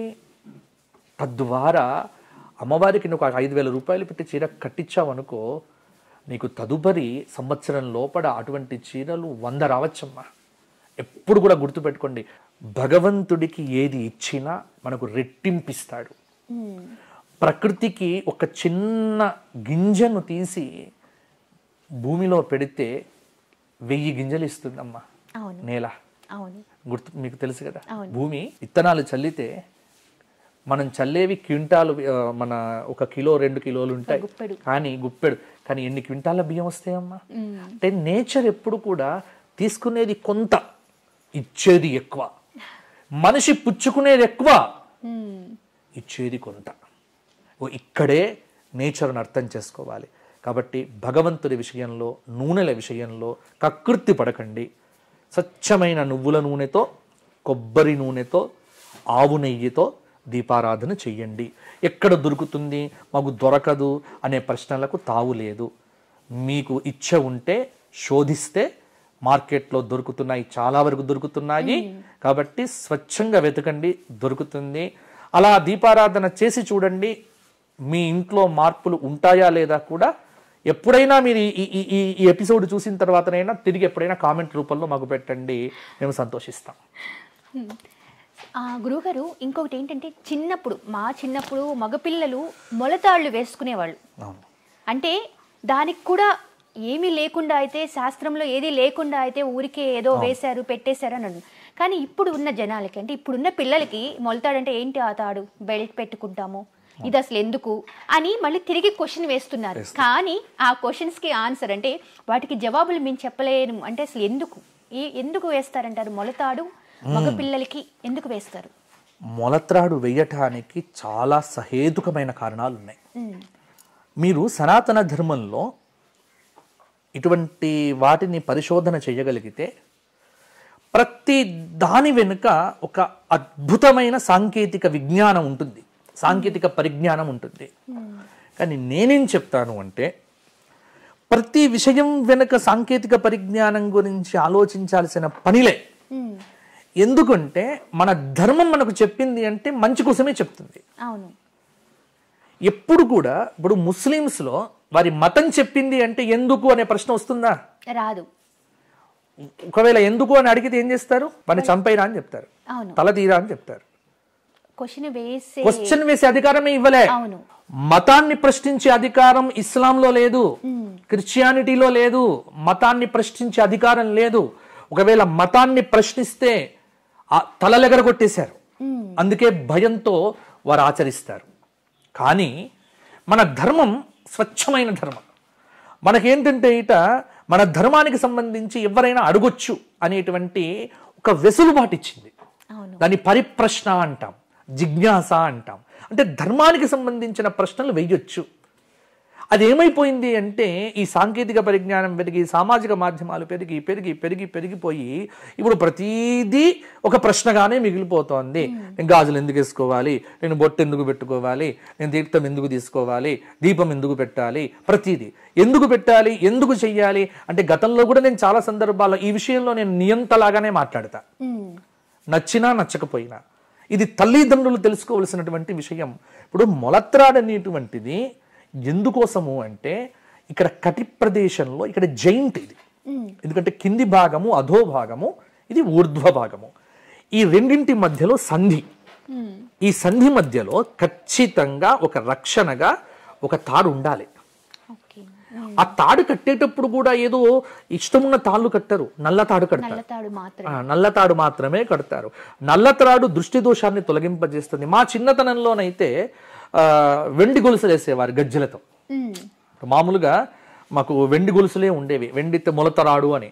మీరు యశోద కృష్ణ ఆ చిన్న చిన్న అంటే మీరు అప్పుడప్పుడు మన చిన్న పాతకాలం సినిమాల్లో చూస్తాం, కొత్తకాలం సినిమాల్లో ఉన్నాయో లేవో తెలియదు. కానీ కృష్ణుడికి సంబంధించినటువంటి వర్ణన చేసినప్పుడల్లా బంగారు మొలత్రాడు చుట్టగట్టి అని, మొలత్రాడు అనేటువంటిది ఖచ్చితంగా పురుషుడికి మొలత్రాడు ఉండవలసిందే. తద్వారా వాడి యందు ఉండేటువంటి లోపల ఉండేటువంటి, ఇక్కడే కూడా ఇంకొక మాట కూడా చెప్తా. అంటే ఉపనయన సంస్కారం ఉన్నటువంటి వ్యక్తుల్లో 8 ఏళ్లకు ఉపనయనం చేస్తారు కదా, 8 ఏళ్ల వరకు మామూలు తాడు ఉంటుంది, నల్ల తాడు. ఉపనయనం సమయంలో మౌంజి అని కడతారు, ముంజగడ్డితో చేసిన తాడు. ఈ ముంజగడ్డితో చేసినటువంటి దాన్ని కరెక్ట్ 8వ సంవత్సరంలో పెడతారు. దాని వెనక ఆలోచన చేస్తే ఏమిటి తెలుసా? 8వ సంవత్సరం నుంచి వాడి యొక్క అవయవాల్లో మార్పులు జరుగుతాయి. ఎందుకంటే పురుషుడి లోపల భవిష్యత్తులో ఫర్టిలిటీ సమస్యలు, శుక్రకణాలు లేకపోవడాలు, లేకపోతే లోభం కలగడాలు అప్పుడప్పుడే ప్రారంభమవుతాయి. టీనేజ్ దశ మొదలవుతుంది. ప్రతి ఒక్క వ్యక్తిలో 8వ సంవత్సరము, తర్వాత 16వ సంవత్సరము, తర్వాత 21వ సంవత్సరము, 32వ సంవత్సరము, 40 ఇట్లా సంవత్సరాల మధ్యలో కొంత ఉంటుంది. మీరు కావాలంటే చూడొచ్చు, ఒక సైకిల్ ఉంటుంది, మార్పులు వస్తాయి శరీరంలో. కాబట్టి మొలత్రాడనేటువంటిది ఖచ్చితంగా పురుషుడికి కట్టవలసిందే. దీని వెనక సైన్స్ని వెతికే ప్రయత్నం చేయకండి. నేను ఏదో చెప్తున్నాను, సైంటిఫిక్ రీజన్ కావాలంటే నేను 100 చెప్పగలను ఇప్పుడు దీని మీద. కానీ సైంటిఫిక్ రీజన్స్ ప్రతి ఆచారం వెనుక వెతికే ప్రయత్నం చేయకండి. ఒకటే చెప్తున్నా, మీ పిల్లవాడు మొలత్రాడు ఎందుకు కట్టుకోవాలి నాన్న అన్నాడు అనుకోండి, నేను కట్టుకున్నారా నువ్వు కట్టుకో అంతే. నువ్వెందుకు కట్టుకున్నావు అని అడిగితే మా నాన్న కట్టుకున్నాడు రా, నేను కట్టుకున్నా. తాతను వెళ్ళి అడుగుతాడు, నువ్వెందుకు కట్టుకున్నావు? మా నాన్న కట్టుకున్నాడు రా, నేను కట్టుకున్నా. నువ్వు నాకు పుట్టావు కాబట్టి నువ్వు కట్టుకో అంతే. Do it. నాకు పుట్టావు, నేను చెప్పినట్టు విను. ఆచార విషయంలో, ధర్మ విషయంలో ఇటువంటి పద్ధతులు పాటించడంలో నియంతృత్వమే కరెక్ట్. కాబట్టి మొలత్రాడు ఖచ్చితంగా కట్టుకోవాలి. అందులో మొలత్రాడు లేకుండా స్నానాదులు చేసిన శరీరము భూతావేశితమవుతుంది, భూతగ్రస్తమవుతుంది. కాబట్టి చాలా ఉపయోగాలు ఉన్నాయి. మన పెద్దలు పెట్టిన ఆచారం చాలా గొప్పది. ఈ ఆచారం అనేటువంటిది మీరు ఇతర మతాల్లో కూడా కొంత వస్తుంది, కొంత చూడొచ్చు. కాబట్టి నల్లత్రాడు కట్టుకోవడం, మొలత్రాడు కట్టుకోవడం అనేటువంటిది చాలా వరకు సహేతుకమైనది. దీని వెనక అనవసరంగా సైంటిఫిక్ రీజన్స్, సాంకేతిక పరిజ్ఞానాన్ని వెతికే ప్రయత్నం చేయకుండా నా ధర్మం చెప్పింది నేను కట్టుకుంటున్నాను అన్న ఒక విశ్వాసంతో కట్టుకుంటే మంచే జరుగుతుంది. మా చిన్నప్పుడు భయం పెట్టేవారు. ఏమిటి అంటే మా నాయనమ్మనే చెప్పేది, మా ధర్మపురిలో మొలత్రాడు ఎప్పుడైనా తెగిపోతే ఒక రోజు కట్టుకోకపోతే, అరే మొలత్రాడు కట్టుకోకపోతే నువ్వు బయటికి వెళ్ళినప్పుడు గాడిది తుమ్మిందంటే నడుము విరుగుతుందిరా. నాకు డౌటు, నేను మొలత్రాడు కట్టుకోకపోతే గాడిది తుమ్మితే నడుము ఎలా విరుగుతుంది? దానికి సంబంధం ఏమిటి అంటే భయం. నిజానికి ఒకరోజు అలాగే మొలత్రాడు లేదు, గాడిది ఎక్కడో ఉంటాయి కదా రోడ్డు మీద, తుమ్మినట్టు అనుమానం వచ్చింది. ఇంటికి వచ్చి ఏడుపు, నా నడుము విరిగిపోతుంది వాళ్ళ రాత్రి అని. అంటే తర్వాత నాకు అర్థమైపోయింది, ఎందుకంటే ఇలా చెబితే ఆచారం పాటిస్తారు అనే ఒక భయాన్ని క్రియేట్ చేసి తద్వారా కూడా మనతోని ఆచారాలను పాటింపచేసే ప్రయత్నం మా తాతలు పెద్దవాళ్ళు చేశారు. ఆ విషయాన్ని ఈ తరం కోల్పోయింది. ఈ తరంలో మొలతాడు కట్టుకోరా అని చెప్పేటువంటి, ఎందుకంటే తండ్రికే మొలతాడు దిక్కు లేదు, కొడుక్కే ఉంటుంది ఇంకా. కాబట్టి ఇప్పుడు నేను ఏం చెప్తానంటే, మీ టాప్ తెలుగు ద్వారా నేను చెప్పేటువంటి మాట ఏమిటి, మీ టాప్ తెలుగు ఛానల్ ద్వారా అంటే ఒక్కటే మాట, ముందు ఆచారాలను తండ్రులు సహేతుకంగా పాటించడం మొదలు పెట్టండి. అప్పుడు మీరు కొడుకులకు కరెక్ట్గా చెప్పగలుగుతారు. మారాల్సింది తల్లిదండ్రులు. మా కొడుకు మారట్లేదు కాదు, ముందు మీరు మారండి. ఎందుకంటే ఈ 70s, 80s, 90s పుట్టినటువంటి వాళ్ళందరికీ తెలుసు, ఈ 2000 తర్వాత పుట్టినటువంటి వాళ్ళ దగ్గరనే సమస్యలు మొదలయ్యాయి. ఇక ఈ 2000 సంవత్సరం తర్వాత పుట్టినటువంటి వాళ్లకు ఈ 80లలో 90లలో పుట్టినటువంటి వాళ్ళు సమాధానం చెప్పాల్సిన పరిస్థితి ఏర్పడుతోంది ఇప్పుడు. ఎందుకంటే నాకు ఇదే సమస్య. ఇప్పుడు నేను 2 పిల్లలకు తండ్రినే కాబట్టి నాకు చెప్పినప్పుడు నేనైతే నిరంకుశంగానే ఉంటా, ఖచ్చితంగా నేను నిరంకుశంగానే ఉంటా. ఎందుకు కట్టుకోవాలంటే కట్టుకో అంతే, నేను కట్టుకున్నా నువ్వు కట్టుకో, దానికి ప్రశ్న లేదు. దానికి సమాధానం ఇదొకటే. దాని వెనక సైన్స్ని వెతక్కండి. ఎప్పుడు కూడా గుర్తుపెట్టుకోండి, భారతీయ ధర్మం పట్ల, భారతీయ ఆచారం పట్ల, సనాతన ధర్మం పట్ల శాస్త్రీయ దృక్పథం అనేటువంటిది ఏనాటి నుంచో ఉన్నది. దాన్ని వెతికే ప్రయత్నం చేయకండి. అది చెబితే సనాతన ధర్మం చెప్పింది అంటే దానిలో మంచి ఉంది అన్న విశ్వాసంతో ముందుకు వెళ్ళండి. మా నాన్న మాకు మంచే చెప్తాడు, చెడు చెప్పాడు అన్న విశ్వాసంతో మొలత్రాడు కట్టుకుంటే చాలదా, బాగుపడతారు.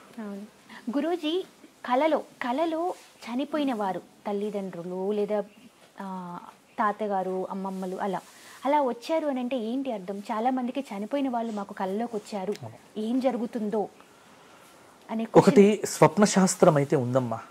కలను మనం తేలిగ్గా కొట్టేయద్దు. స్వప్నానికి సంబంధించి శాస్త్రంలో చాలా రహస్యాలు అయితే ఉన్నాయి. ఈ స్వప్న శాస్త్రానికి సంబంధించినటువంటి విషయం, స్వప్నాలకు సంబంధించి రామాయణంలో సుందరకాండలో కూడా త్రిజటా స్వప్న వృత్తాంతము అనే ఒక ఘట్టం వస్తుంది. అంటే నేను ఎందుకు చెప్తున్నానంటే ప్రమాణం ఉంది అని చెప్పడానికి. ఈ మాట ఎందుకు చెబుతున్నానంటే, ఏదో కళలు తేలిగ్గా తీసుకోవద్దు. కళలను ఇలా కేవలంగా ఏ వస్తాయిలే కళలు అని మాత్రం అనకండి. మన ధర్మంలో కళలకు చాలా ప్రాధాన్యం ఉంది.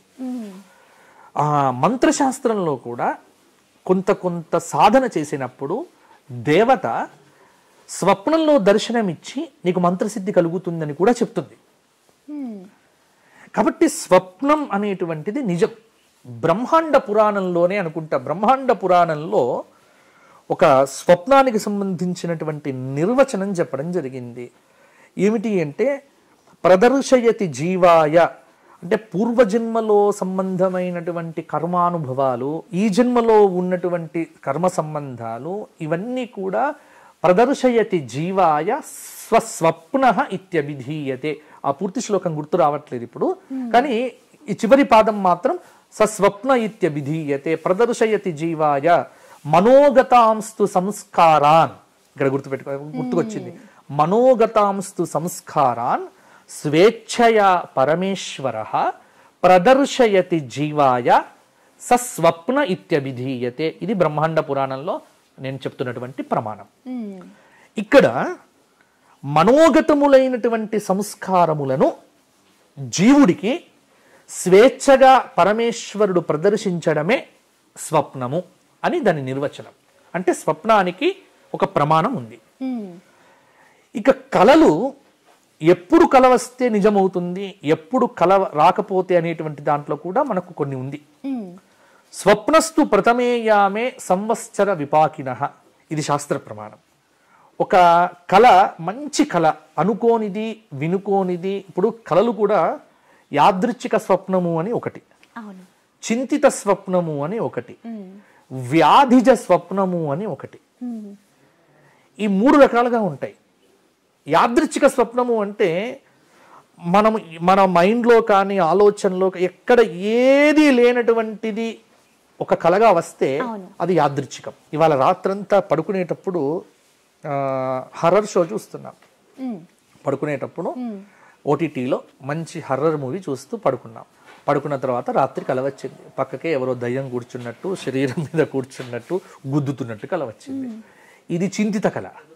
ఎందుకంటే హర్రర్ మూవీ చూస్తూ పడుకున్నావు కాబట్టి అదే అనుభవం నీకు వచ్చి కలగా వచ్చింది. దానికి విలువ లేదు, కొట్టిపడే. వ్యాధిజ స్వప్నం. వ్యాధిజ స్వప్నము అంటే శరీరంలో వాత పిత్త శ్లేష్మ ప్రకోపాలు ఉంటాయి. నిద్ర తగ్గినప్పుడు, చిత్ర విచిత్రములైన పదార్థాలు తిన్నప్పుడు కూడా కళలు ఎక్కువ వస్తాయి. విపరీతంగా మీరు అల్లం వెల్లుల్లి స్పైసీ మసాలాలు దంచి బ్రహ్మాండంగా నాన్ వెజ్లు అవి ఇవి కలిపి కొట్టాను అనుకోండి, లోపల పడ్డాయి అనుకోండి, తద్వారా కూడా స్వప్నాలు వస్తాయి, కళలు వస్తాయి. వ్యాధిజ స్వప్నాలు, వాటికి కూడా పెద్ద విలువ లేదు. అనుకోని కళ, వినని కళ, ఆశ్చర్యకరమైనటువంటిది మాత్రము వస్తే దానికి శాస్త్రం చెప్పింది స్వప్నస్తు ప్రథమేయామే సంవత్సర విపాకినః. అంటే ఒక మంచి కళ ఏదో అనుకోనిది వినుకోనిది గనక మనకు వస్తే అది సంవత్సరంలో నిజమవుతుంది. ప్రథమే యామే, యామము అంటే మనకు మొత్తం 8 యామాలమ్మ. ఒక రోజుకు 8 యామాలు. 8 యామాలు పగలు, 4 యామాలు పగలు, 4 యామాలు రాత్రి. ఎందుకంటే ఒక యామము అంటే 3 గంటలు, అంటే 12 గంటలు పగలు, 12 గంటలు రాత్రి. రాత్రి మనకి ఎప్పుడు స్టార్ట్ అవుతుంది? 6 గంటలకు ప్రారంభం అవుతుంది. 6 నుంచి 9 ప్రథమ యామము అంటాం. 6 నుంచి 9 లోపల నువ్వు నిద్రపోయి నీకు ఏదైనా అనుకోనిది వినుకోని కల వస్తే అది ఒక సంవత్సరంలో నిజమవుతుంది అని స్వప్న శాస్త్రం. కానీ ఇప్పుడు 6 నుంచి 9 వరకు నిద్రపోతారా? ఎవరు పడుకోవట్లేదు. సెల్ ఫోన్ వచ్చినప్పటి నుంచి రాత్రి 2 కాంతి పడుకొని వారు ఎవరైనా ఉన్నారా అసలు ఇక్కడ జగత్తులో? ఎవ్వరు పడుకోరు. 6 నుంచి 9 మధ్యలో పడుకునే వ్యక్తే లేడు. అటు తీసిపడే. 9 నుంచి 12 రెండవ యామం. ద్వితీయస్తు అష్టభిర్మాసైః. రెండవ యామంలో వచ్చేటువంటి కళ 8 నెలల్లో నిజమవుతుంది. అంటే రాత్రి 9 నుంచి 12 వరకు పడుకుంటే ఏదో ఒక విచిత్రమైన కళ వస్తే అది నిజం కావచ్చు. మూడవ యామం 12 నుంచి 3. మూడవ యామం తృతీయస్తు త్రిభిర్మాసైః. మూడవ యామంలో వచ్చినటువంటి కళ 3 నెలల్లో నిజమవుతుంది. తెల్లవారుజామున వచ్చి కళలు అంటారు. అందుకే ఇంకొక మాట ఉంది. ఉదయం 3 గంటల నుంచి సాయంత్రం 6 గంటల వరకు, ఉదయం 3 గంటల నుంచి ఉదయం 6 గంటల వరకు 3 గంటలు ఉంది కదా, దాన్ని ఏమంటామంటే అరుణోదయం అంటాం. అరుణోదయ వేళాయాం సద్య ఏవ ఫలం లభేత్. అందుకే పొద్దున వచ్చి, అంటే 3 నుంచి ఉదయం 6 గంటల లోపు వచ్చిన కళలైతే వెంటనే నెల రోజుల లోపల నిజం కావచ్చు. ఇది స్వప్న శాస్త్రం నేను చెప్పినటువంటి మాట. ఇక నువ్వు అడిగినటువంటి ప్రశ్న ఏమిటి అంటే, ఈ మధ్య చనిపోయినటువంటి వాళ్ళు కానీ, తాతలు కానీ, ముత్తాతలు కానీ, వీరు అప్పుడప్పుడు కళల్లోకి వస్తారు. వాసన, వారి యొక్క వాసన వల్ల వస్తారు. ఇప్పుడు మనం ఏదైనా కొన్ని చెయ్యవలసినవి లోపిస్తే, చనిపోయినటువంటి వ్యక్తికి కోరిక తీరకపోతే, వారు ఏదైనా చెప్పదలుచుకుంటే స్వప్నంలో కనిపించి చెప్పవచ్చు. దానికి ఆస్కారం ఉంది. కాబట్టి అది ఆత్మ ప్రయాణం. అది కాబట్టి ఇది అబద్ధమా, ఇది ఏదో మూఢంగా మాట్లాడుతున్నాడు అని అనుకోవద్దు. ఖచ్చితం ఇది. దీనికి మనకు గరుడ పురాణం కానీ చాలా వాటిల్లో మనం వెతకొచ్చు. కాబట్టి స్వప్నం అనేది నిజము. అందువల్ల చనిపోయినటువంటి వ్యక్తులు కళల్లోకి వచ్చారు అంటే మనం చేయాల్సిన పనులు ఏదైనా బాకీ పడ్డట్టే లెక్క.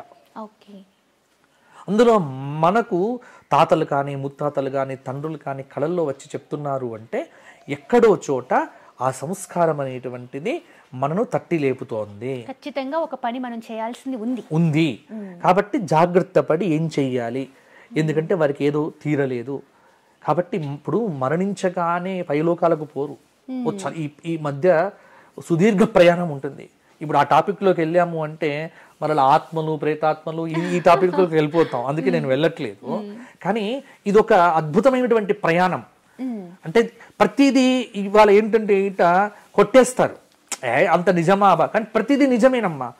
ఒక్కటి మన ధర్మంలో ఏవి చెప్పారో అవన్నీ 100% నిజము. దేవుడున్నాడు అనేది ఎంత సత్యమో దయ్యం ఉన్నది అంతే సత్యం. అంతేగాని దేవుడు ఒక్కడు మాత్రం ఉన్నాడు, దయ్యం లేదు అని కొట్టేయకండి. కాబట్టి దేవుడు ఉన్నాడు అంటే దయ్యం కూడా ఉంది. దయ్యం అంటే దుష్టశక్తి, దైవం అంటే దైవశక్తి. మంచి దైవం, చెడు దయ్యం. దయ్యాలు నీకు విఠాలాచార్య సినిమాల్లో లాగా తెల్ల దుస్తులు వేసి కనిపించకపోవచ్చు, కానీ నీ మనస్సులో కలిగేటువంటి వికృతమైన ఆలోచనే దయ్యం. నీకు ఏదో తెలియనటువంటి అంతులేనటువంటి కోరికలు, వికృతమైన కోరికలు కలగటమే నిన్ను పట్టి పీడిస్తున్న దయ్యం. నీకు ఏదో అంటే మెడిసిన్స్ ఎన్ని వాడుతున్నప్పటికీ కూడా తగ్గనటువంటి రోగాలు ఉంటాయి, అవే దయ్యం. అంటే కలియుగంలో దయ్యాలు ఇలా వస్తాయి. అంతేకాని దయ్యాలు ఇలా విఠాలాచార్య సినిమాల్లాగా తెల్ల బట్టలు కట్టుకొని విరబోసుకొని అవన్నీ మనం చూసేసాం. కాబట్టి అలా అనుకోకండి. కాబట్టి అన్నీ ఉన్నాయి, అవగాహనతో ముందుకు వెళ్ళాలి. కళలు సత్యము. ఇంకా కళల విషయంలో చాలా రహస్యాలు ఉన్నాయి. అవన్నీ ఇప్పుడు మనకు అవసరం. కళల్లో కూడా గురూజీ పాము కాటేస్తుంది, పాము నా వెంట పరిగెట్టుకుంటూ వస్తుంది అని చెప్పి చాలా మంది అలాంటి కళలు వస్తూ ఉంటాయి. నన్ను పాము కళలో కరిచేసింది, కొంతమంది నా వెనకనే పడింది పాము, ఇలాంటి చాలా మంది అడిగారు. దానికి ఎలా అంటారు? 100% వాళ్ళ జాతకం చూపిస్తే నేను చెప్తా. ఎందుకంటే ఎవరికైతే స్వప్నంలో విపరీతంగా పాములు వస్తున్నాయో వారి కుండలి నా ముందర పెట్టండి, నేను నిరూపిస్తా. లగ్నంలో రాహువో, సప్తమంలో కేతువో, లేకపోతే పంచమంలో రాహువో, 12వ స్థానంలో వ్యయమో, వ్యయంలో రాహువో, లేకపోతే రాహుకేతువుల యొక్క యుతియో, అంటే ఎక్కడో చోట కనిపిస్తుంది. కుండలి చూసాము అంటే జన్మ కుండలి, వాళ్ళకు వచ్చే కళలు కూడా చెప్పగలుగుతాం. అదొక విద్య, అదొక శాస్త్ర ప్రమాణం. కాబట్టి సర్పదోషం ఉన్నప్పుడు, సర్పాలకు మనం అపకారం చేసినప్పుడు, ఎందుకంటే దైవ సర్పాలు ఇప్పటికీ ఉన్నాయి. సర్పం అనేటువంటిది దైవశక్తితో కూడినటువంటిది. అన్ని పాములు దైవశక్తితో ఉండవు. సర్పజాతిలో నాగులు వేరు. నాగు అంటే దైవం, దైవశక్తితో కూడినటువంటివి. ఈ నాగులు అనేటువంటి ఏదైతే ఈ జాతి ఉందో, నాగజాతి, వీరు భూమి మీద తిరుగుతారు. అప్పుడప్పుడు మనిషి రూపాలు ధరించి కూడా తిరుగుతారు. అంటే మారు వేషాలు వేయగలిగినటువంటి శక్తి నాగజాతికి ఉంది. ఆ నాగజాతి పాతాళంలో ఉంటుంది. రసాతలం తర్వాత ఉన్నటువంటి పాతాళం నాగులకు లోకం. దీనికి సంబంధించి బ్రహ్మాండ పురాణంలో, భాగవతంలో చాలా ఉన్నాయి. కాబట్టి నాగలోకం అనేటువంటిది ఒక లోకం ఉంది అని మనకు పురాణం చెప్తోంది కదా. కాబట్టి అన్ని పాములు దైవతా సర్పాలు కాదు. ఇక్కడ ఏదైనా పామును చంపేటప్పుడు ఇది దేవజాతికి సంబంధించిన పాము అని తెలిసి చంపితే అది సర్పదోషంగా తదుపరి పుట్టేటువంటి వంశం మీద పడుతుంది.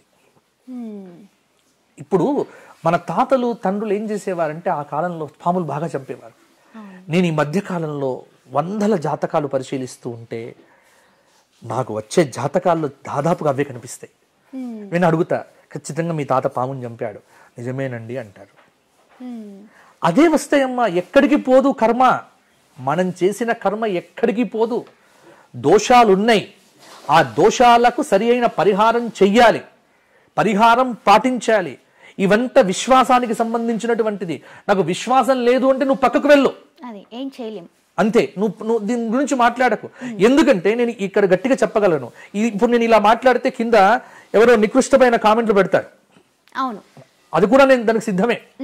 ఎందుకంటే పనిలేని విధవలంతా ఇష్టం ఉన్నట్టుగా కామెంట్లు పెట్టి ధర్మాన్ని తిట్టడము కాస్త ఇది జరుగుతూ ఉంటుంది. ఆ కామెంట్లు పెట్టేటువంటి విధవలకు ఊరు పేరు ఏది ఉండదు. ఎదురుగా వచ్చి మాట్లాడలేరు, ధైర్యంగా వచ్చి అడగలేరు, మాట్లాడలేరు. కాబట్టి ఎవరు పెడుతూ ఉంటారు. వాళ్ళకు కూడా నేను చెప్తున్నా, నువ్వు నమ్మలేదు అంటే ఈ ఎపిసోడ్ చూడకు, నువ్వు వెళ్ళిపో. ఇప్పుడు ఏమైపోతుందంటే నమ్మని ప్రతివాడు నా ధర్మం గురించి ఎందుకు మాట్లాడతాడు? నువ్వు నాస్తికుడు అయితే నువ్వు నాస్తికుడిగా వెళ్ళిపో. నువ్వు నాస్తికుడి అయిపోయి నువ్వు నా ధర్మం గురించి ఎందుకు మాట్లాడతావు? అదే అంటే నేను ఈ మధ్యకాలంలో వీళ్ళ పేర్లు వింటున్నా. ఎవరు అంటే ఈ మధ్య సోషల్ మీడియాలో దేవుడి గురించి లేడు లేడు అని మాట్లాడేటువంటి వాడు సెలబ్రిటీ అవుతున్నాడు. సెలబ్రిటీలను ఎవరు చేస్తున్నారు? ఈ యూట్యూబ్ ఛానల్ చేస్తున్నాయి. దేవుడు లేడు అనేటువంటి ఇప్పుడు అతని పేరు భైరి నరేష్, పేరు చెప్పడానికి కూడా నాకు భయంలే. అతడు ఎవరమ్మా అసలు? అతడికి మన ధర్మం మీద నమ్మకం లేనప్పుడు ప్రశ్నించే అధికారం నీకు ఎక్కడిది? నువ్వు ధర్మం మీద నమ్మకం లేకపోతే నువ్వు అన్ని నవరంధ్రాలు మూసుకొని మా ధర్మం గురించి మాట్లాడకు, నీ ఇంట్లో నువ్వు దాన్ని ఆచరించకు, పక్కన పెట్టు. కానీ టీవీల ముందు కూర్చొని అయ్యప్ప లేడు లేకపోతే ఇది, నీకేమిటి అధికారం? నువ్వేం మాట్లాడుతున్నావు? అదే ఇతర ధర్మం గురించి మాట్లాడు, ఇస్లాం గురించి మాట్లాడు, క్రిస్టియానిటీ గురించి మాట్లాడు, ధైర్యం ఉంటే మాట్లాడు. నీకు ఎంతసేపు మా ధర్మం గురించి మాట్లాడాడు. అటువంటి వాడిని తీసుకొచ్చి ఇంటర్వ్యూలు చేసి అతను సెలబ్రిటీ చేసి అతడు ఇప్పుడు పెద్ద సెలబ్రిటీ. వీళ్ళ హిందూ ధర్మాన్ని తిట్టేవారు సెలబ్రిటీలు ఎలా అవుతారు? ఇది తెలుసుకోవలసింది కూడా హిందువులే. ప్రతి వాడు టైం దొరికింది కదా అని యూట్యూబ్ పెట్టుకొని చూడటము, లైక్ పెట్టడము, వ్యూస్ పెంచుకోవడం కోసం ధర్మాన్ని భ్రష్టు పట్టించేటువంటి ఛానళ్లకు నేను హెచ్చరిక చేస్తున్నా. మా ధర్మం జోలికి రాకండి. మా ధర్మం అంతే. హిందూ ధర్మం అనేటువంటిది శాశ్వతమైనది, సనాతనమైనటువంటిది. మీరు మాట్లాడితే ఆ ధర్మం గురించి గొప్పగా చెప్పేటువంటి వాళ్ళతోని మీరు ఇంటర్వ్యూలు చేయండి. అంతేగాని గ్రహణం వచ్చిందంటే ఒక నాస్తికుడిని తీసుకొస్తారు. గోగినేని బాబుకి ఏమవసరం మా ధర్మం గురించి? నువ్వు నాస్తికుడు అయితే, నువ్వు బుద్ధిస్టు అయితే నీవు బుద్ధం గురించి ప్రచారం చేసుకో. పూర్వకాలంలో నాస్తికులు ఉండేవారు, వాళ్ళు మర్యాదగా ఉండేవారు, వచ్చేవారు కాదు. ఇప్పుడు ప్రతి నాస్తికుడు, ప్రతి కమ్యూనిస్టు, ప్రతి వాడు మా ధర్మాన్ని పట్టుకొని ఏదో మాట్లాడంగానే వాడికి మిలియన్ వ్యూస్ రావటము, వాడు సెలబ్రిటీ కావటము, వాడు దిక్కుమాలిన సెలబ్రిటీగా తిరగటము. ఏమిటమ్మా ఈ దరిద్రం అంతా? ఇదంతా మాట్లాడితే పేరు వస్తుందో లేదో గానీ చెడు మాట్లాడితే మాత్రం ఎక్కడ లేని జనాలు గుంపు. అందుకే నేను చెబుతున్నా, మీ టాప్ 10 తెలుగు ఛానల్ ద్వారా చెబుతున్నా ఒకటే మాట నేను చెబుతున్నాను. ఏమిటి అంటే, మీ ఛానల్ ద్వారా అందరికీ మీరు నాస్తికులైతే మీ నాస్తికత్వం గురించి మీరు ప్రచారం చేసుకోండి. మా హిందూ విషయాలకు రావద్దు, మా దేవతల జోలికి రావద్దు, మా ధర్మాలను ప్రశ్నించకండి. ఒకవేళ మా ధర్మం మీద నమ్మకం లేకపోతే మీరు చూడకండి ఈ ప్రోగ్రామ్స్, మీరు అసలు దీన్ని పట్టించుకోకండి. మేమేం చెప్పట్లే. మీకు నమ్మకం లేకపోతే మీరు వెళ్ళిపోండి, మీరు చూడకండి. నమ్మకం లేని వాడు చూడటము, కామెంట్ పెట్టడము, ప్రశ్నించడము. అందుకే నమ్మకం లేని వాళ్ళంతా నవరంధ్రాలు మూసుకొని బయటికి వెళ్ళిపోండి. నమ్మకం ఉన్నవారు చూడండి, మేము చెప్పినవి వినండి. ఒక్కటి, ధర్మానికి హాని కలిగించేవాడు ఎవడైనా సరే ఉపేక్షించేది లేదు. ఒకటే మాట చెప్తున్నాం, మా హిందూ ధర్మం జోలికి వచ్చిన, మా దేవీ దేవతల జోలికి ఎవరైనా వచ్చినా ఖబర్దార్, ఎవరైనా సరే మాట్లాడటానికి వీల్లేదు.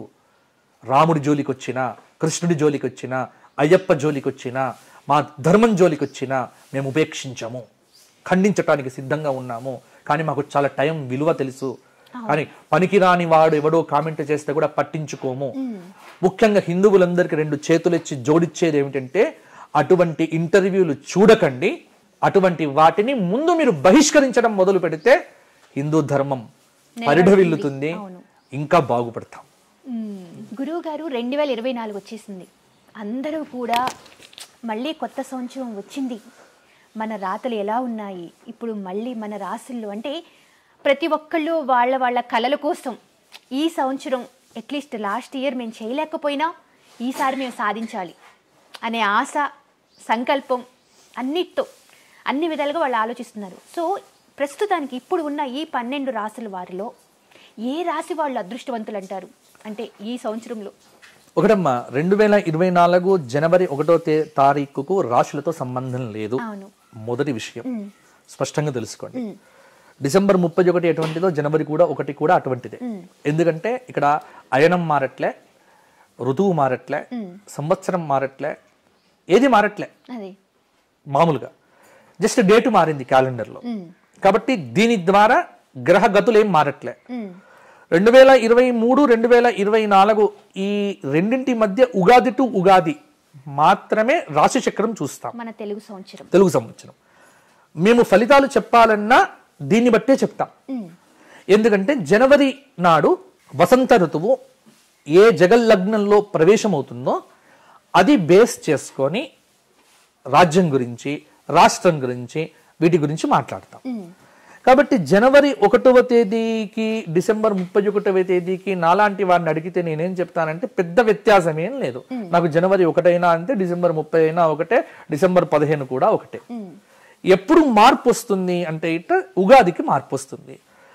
కాబట్టి ఇక్కడ నేను చెప్పగలిగితే, అంటే నువ్వు ప్రశ్న అడిగావు కాబట్టి నేను చెప్తున్నాను ఏమిటి అంటే, ఈ సంవత్సరం 2024లో అద్భుతంగా ఉండేటువంటి రాశులు ఏమిటి అనేటువంటి మాట మాట్లాడితే కనుక ఇప్పుడు మిథున రాశి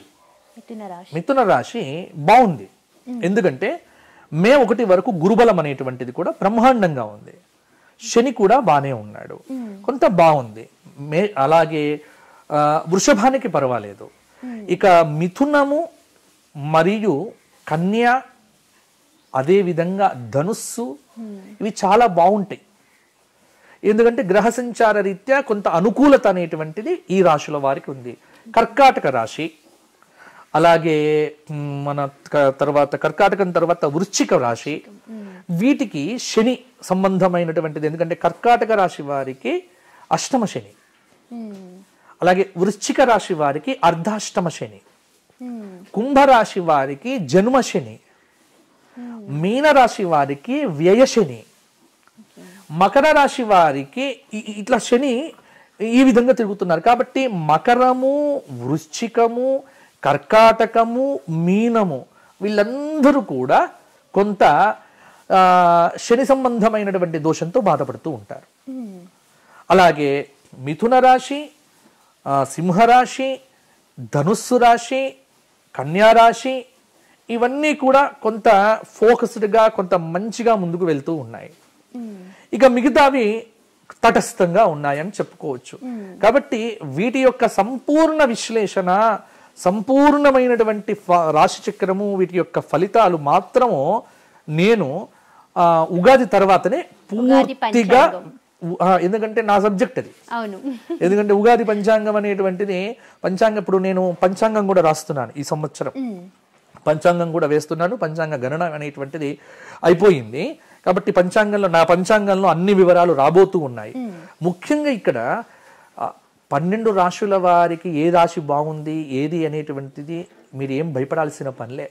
అందుకే మీరు చూడండి, నా రాశి ఫలాలు చూస్తే మీకు కొంత ప్రోత్సాహకరంగానే చెప్తా, నేను నిరుత్సాహపరిచేట్టుగా చెప్పా. కొంతమంది స్వామి అసలు వాళ్ళు రాశారు అంటే మనకి భయం వేసేస్తుంది, బాబో ఏదో చెప్పేసారు. తప్పు.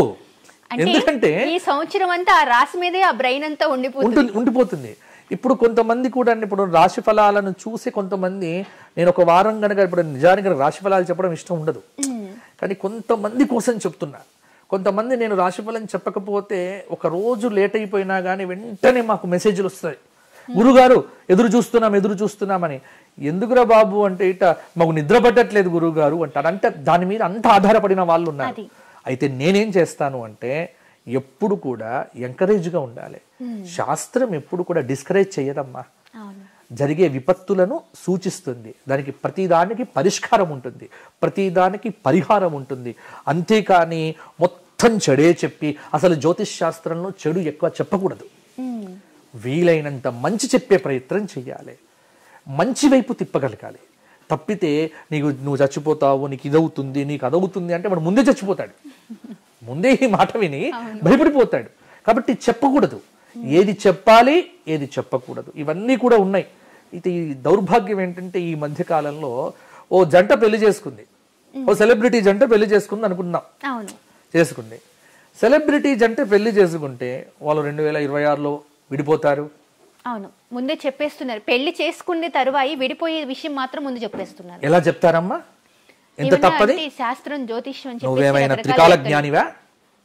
నువ్వేమైనా శాస్త్రం తెలిసినటువంటి త్రికాల జ్ఞాని అయితే, శాస్త్రం తెలిసినటువంటి వాడైతే అలా చెప్తాడా? బ్రాహ్మడి నోట మంచి మాట రావాలి, కలిసి ఉండాలి అని కోరుకోవాలి. అంతేకాని నా వ్యూస్ కోసమని, నా గొప్పదనం కోసమని ఆ ఇద్దరు విడిపోతారు ముందే చెప్తున్నాము. ఎవరిచ్చారు నీకు అధికారం మళ్ళీ విడిపోతారని చెప్పటానికి? కర్మ కలిపింది, కర్మ విడగొడుతుంది. అది కర్మకు సంబంధించినటువంటి అంశం. అంతేకాని తద్వారా జ్యోతిష్ శాస్త్రాన్ని అవహేళన చేస్తున్నారు ఇటువంటి వ్యక్తుల వల్ల. అవును, ఇలా చెప్పటం వల్లనే జ్యోతిష్ శాస్త్రం మీద నమ్మకాలు పోతున్నాయి. మనమే మాట అనడానికి తావిస్తున్నాం. మాట చాలా విలువైనది. అందులో విప్రవాక్యం జనార్దన అంటారు శాస్త్రంలో.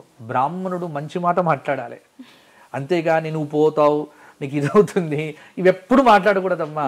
ఆశీర్వచనం ఇవ్వాలి, మీరు బాగుంటారని చెప్పాలి, ఎప్పుడు కూడా ఇదే కోరుకోవాలి. అంతేగాని ఫలానా వాళ్ళు పెళ్లి చేసుకున్నారు కాబట్టి వాళ్ళు విడిపోతారు, వాళ్ళు ఇంకో పెళ్లి అవుతుంది, ఏం మాటలమ్మా ఇవన్నీ. వాళ్ళు విడిపోతే విడిపోవుదురు గాక, ఎందుకంటే కర్మ కలిపింది, కర్మ విడదీస్తుంది, అది వ్యక్తిగతం. నువ్వు వ్యక్తిగత సంబంధమైనటువంటి విషయాలను పట్టుకొని నువ్వు సోషల్ మీడియాలో వాటిని చెబుతూ ఇదే జ్యోతిష్ శాస్త్రము, ఇదే శాస్త్ర పరిజ్ఞానము అని అందరినీ నమ్మిస్తేలా? అలా దయచేసి చెప్పకండి. కొంత శాస్త్రాన్ని కాపాడండి, దయచేసి శాస్త్ర మర్యాదను కాపాడండి అని ఆ చెప్పేటువంటి వాళ్ళను నేను ప్రార్థన చేస్తున్నా. వాళ్ళని ఎవరు నేను నిందించట్లే, తిట్టట్లే. ఒకవేళ మీకు జ్యోతిష్ శాస్త్ర పరిజ్ఞానం అద్భుతంగా ఉంటే చేతులెత్తి దండం పెడుతున్నా. మంచికి వాడండి, మంచి విషయాలు చెప్పండి, మంచిని ప్రోత్సహించండి. అంతేకాని చెడును చెప్పి, చెడు ఎవ్వడు ఆపలేడమ్మ ప్రపంచంలో. జరగాల్సిన దాన్ని మార్చగలిగే శక్తి ప్రపంచంలో ఎవ్వరికీ లేదు, గుర్తుపెట్టుకోండి. ఏదైనా మంచి జరగాలి అని ఊహించుకోవటము, ప్రార్థన చేయడం వరకే మన చేతిలో ఉంది. ప్రయత్నం చెయ్యాలి. కాబట్టి ఇప్పుడు మహాభారతంలో కౌరవ పాండవ యుద్ధం జరుగుతుందని కృష్ణుడికి తెలుసు. కృష్ణుడికి తెలియదా? త్రికాల జ్ఞాని, అన్నీ తెలుసు. మరి ఎందుకు వెళ్ళాడమ్మా రాయవారానికి? వెళ్ళి దుర్యోధనుడికి సంధి చేస్తాను ఎందుకు అడిగాడు? అన్నీ తెలిసినా ప్రయత్నం చేయమన్నాడు, ప్రయత్నం మానకు అన్నాడు. అంతేగాని నాకు ముందే తెలుసు యుద్ధం జరుగుతుంది, కొట్టుకొని చావండి అని చెప్పాడా? ఆపే ప్రయత్నం చేశాడు. అంటే ఒకటి జరిగేటువంటి దాన్ని కాలానికి ఎదురు వెళ్ళటం ఎవ్వరికి సాధ్యము కాదు. ఇవాళ ప్రపంచంలో అన్నింటికంటే గొప్పది కాలం. కాలాన్ని నమ్ముకో బాగుపడతావు, కాలాన్ని అమ్ముకో నాశనం అవుతావు. ఇప్పుడు కాలాన్ని అమ్ముకునే ప్రయత్నం చేస్తున్నారు కాబట్టి ఇబ్బంది పడతారు. జ్యోతిష్ శాస్త్రాన్ని మాత్రం అలా దయచేసి పాడు చేయకండి. గురువు గారు, ఏలినాటి శని అంటారు. అసలు ఏలినాటి శని అంటే శనిలో ఎన్ని రకాలు ఉన్నాయి, ఏంటి ఏలినాటి శని అనేది? అమ్మా, శనైశ్చరుడు అని అంటారు. ఇది చాలా పెద్ద టాపిక్ అమ్మా. శనికి సంబంధించినటువంటిది. ఏలినాటి శని అంటే జన్మస్థానంలోకి శని వచ్చినప్పుడు, 12వ స్థానంలో ఉన్నప్పుడు, ఇవన్నీ కూడా ప్రతి రాశికి శని మొదలవుతుంది. అంటే ఈ శని 7.5 సంవత్సరాల సంచారం చేస్తాడు.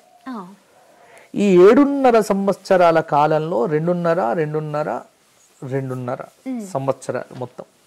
ఇప్పుడు ప్రస్తుతం శని ఎక్కడ ఉన్నాడు? ఏ రాశిలో ఉన్నాడు? కుంభరాశిలో ఉన్నాడు. కుంభరాశికి ఇప్పుడు ఏమంటాము? జన్మ శని అంటాము.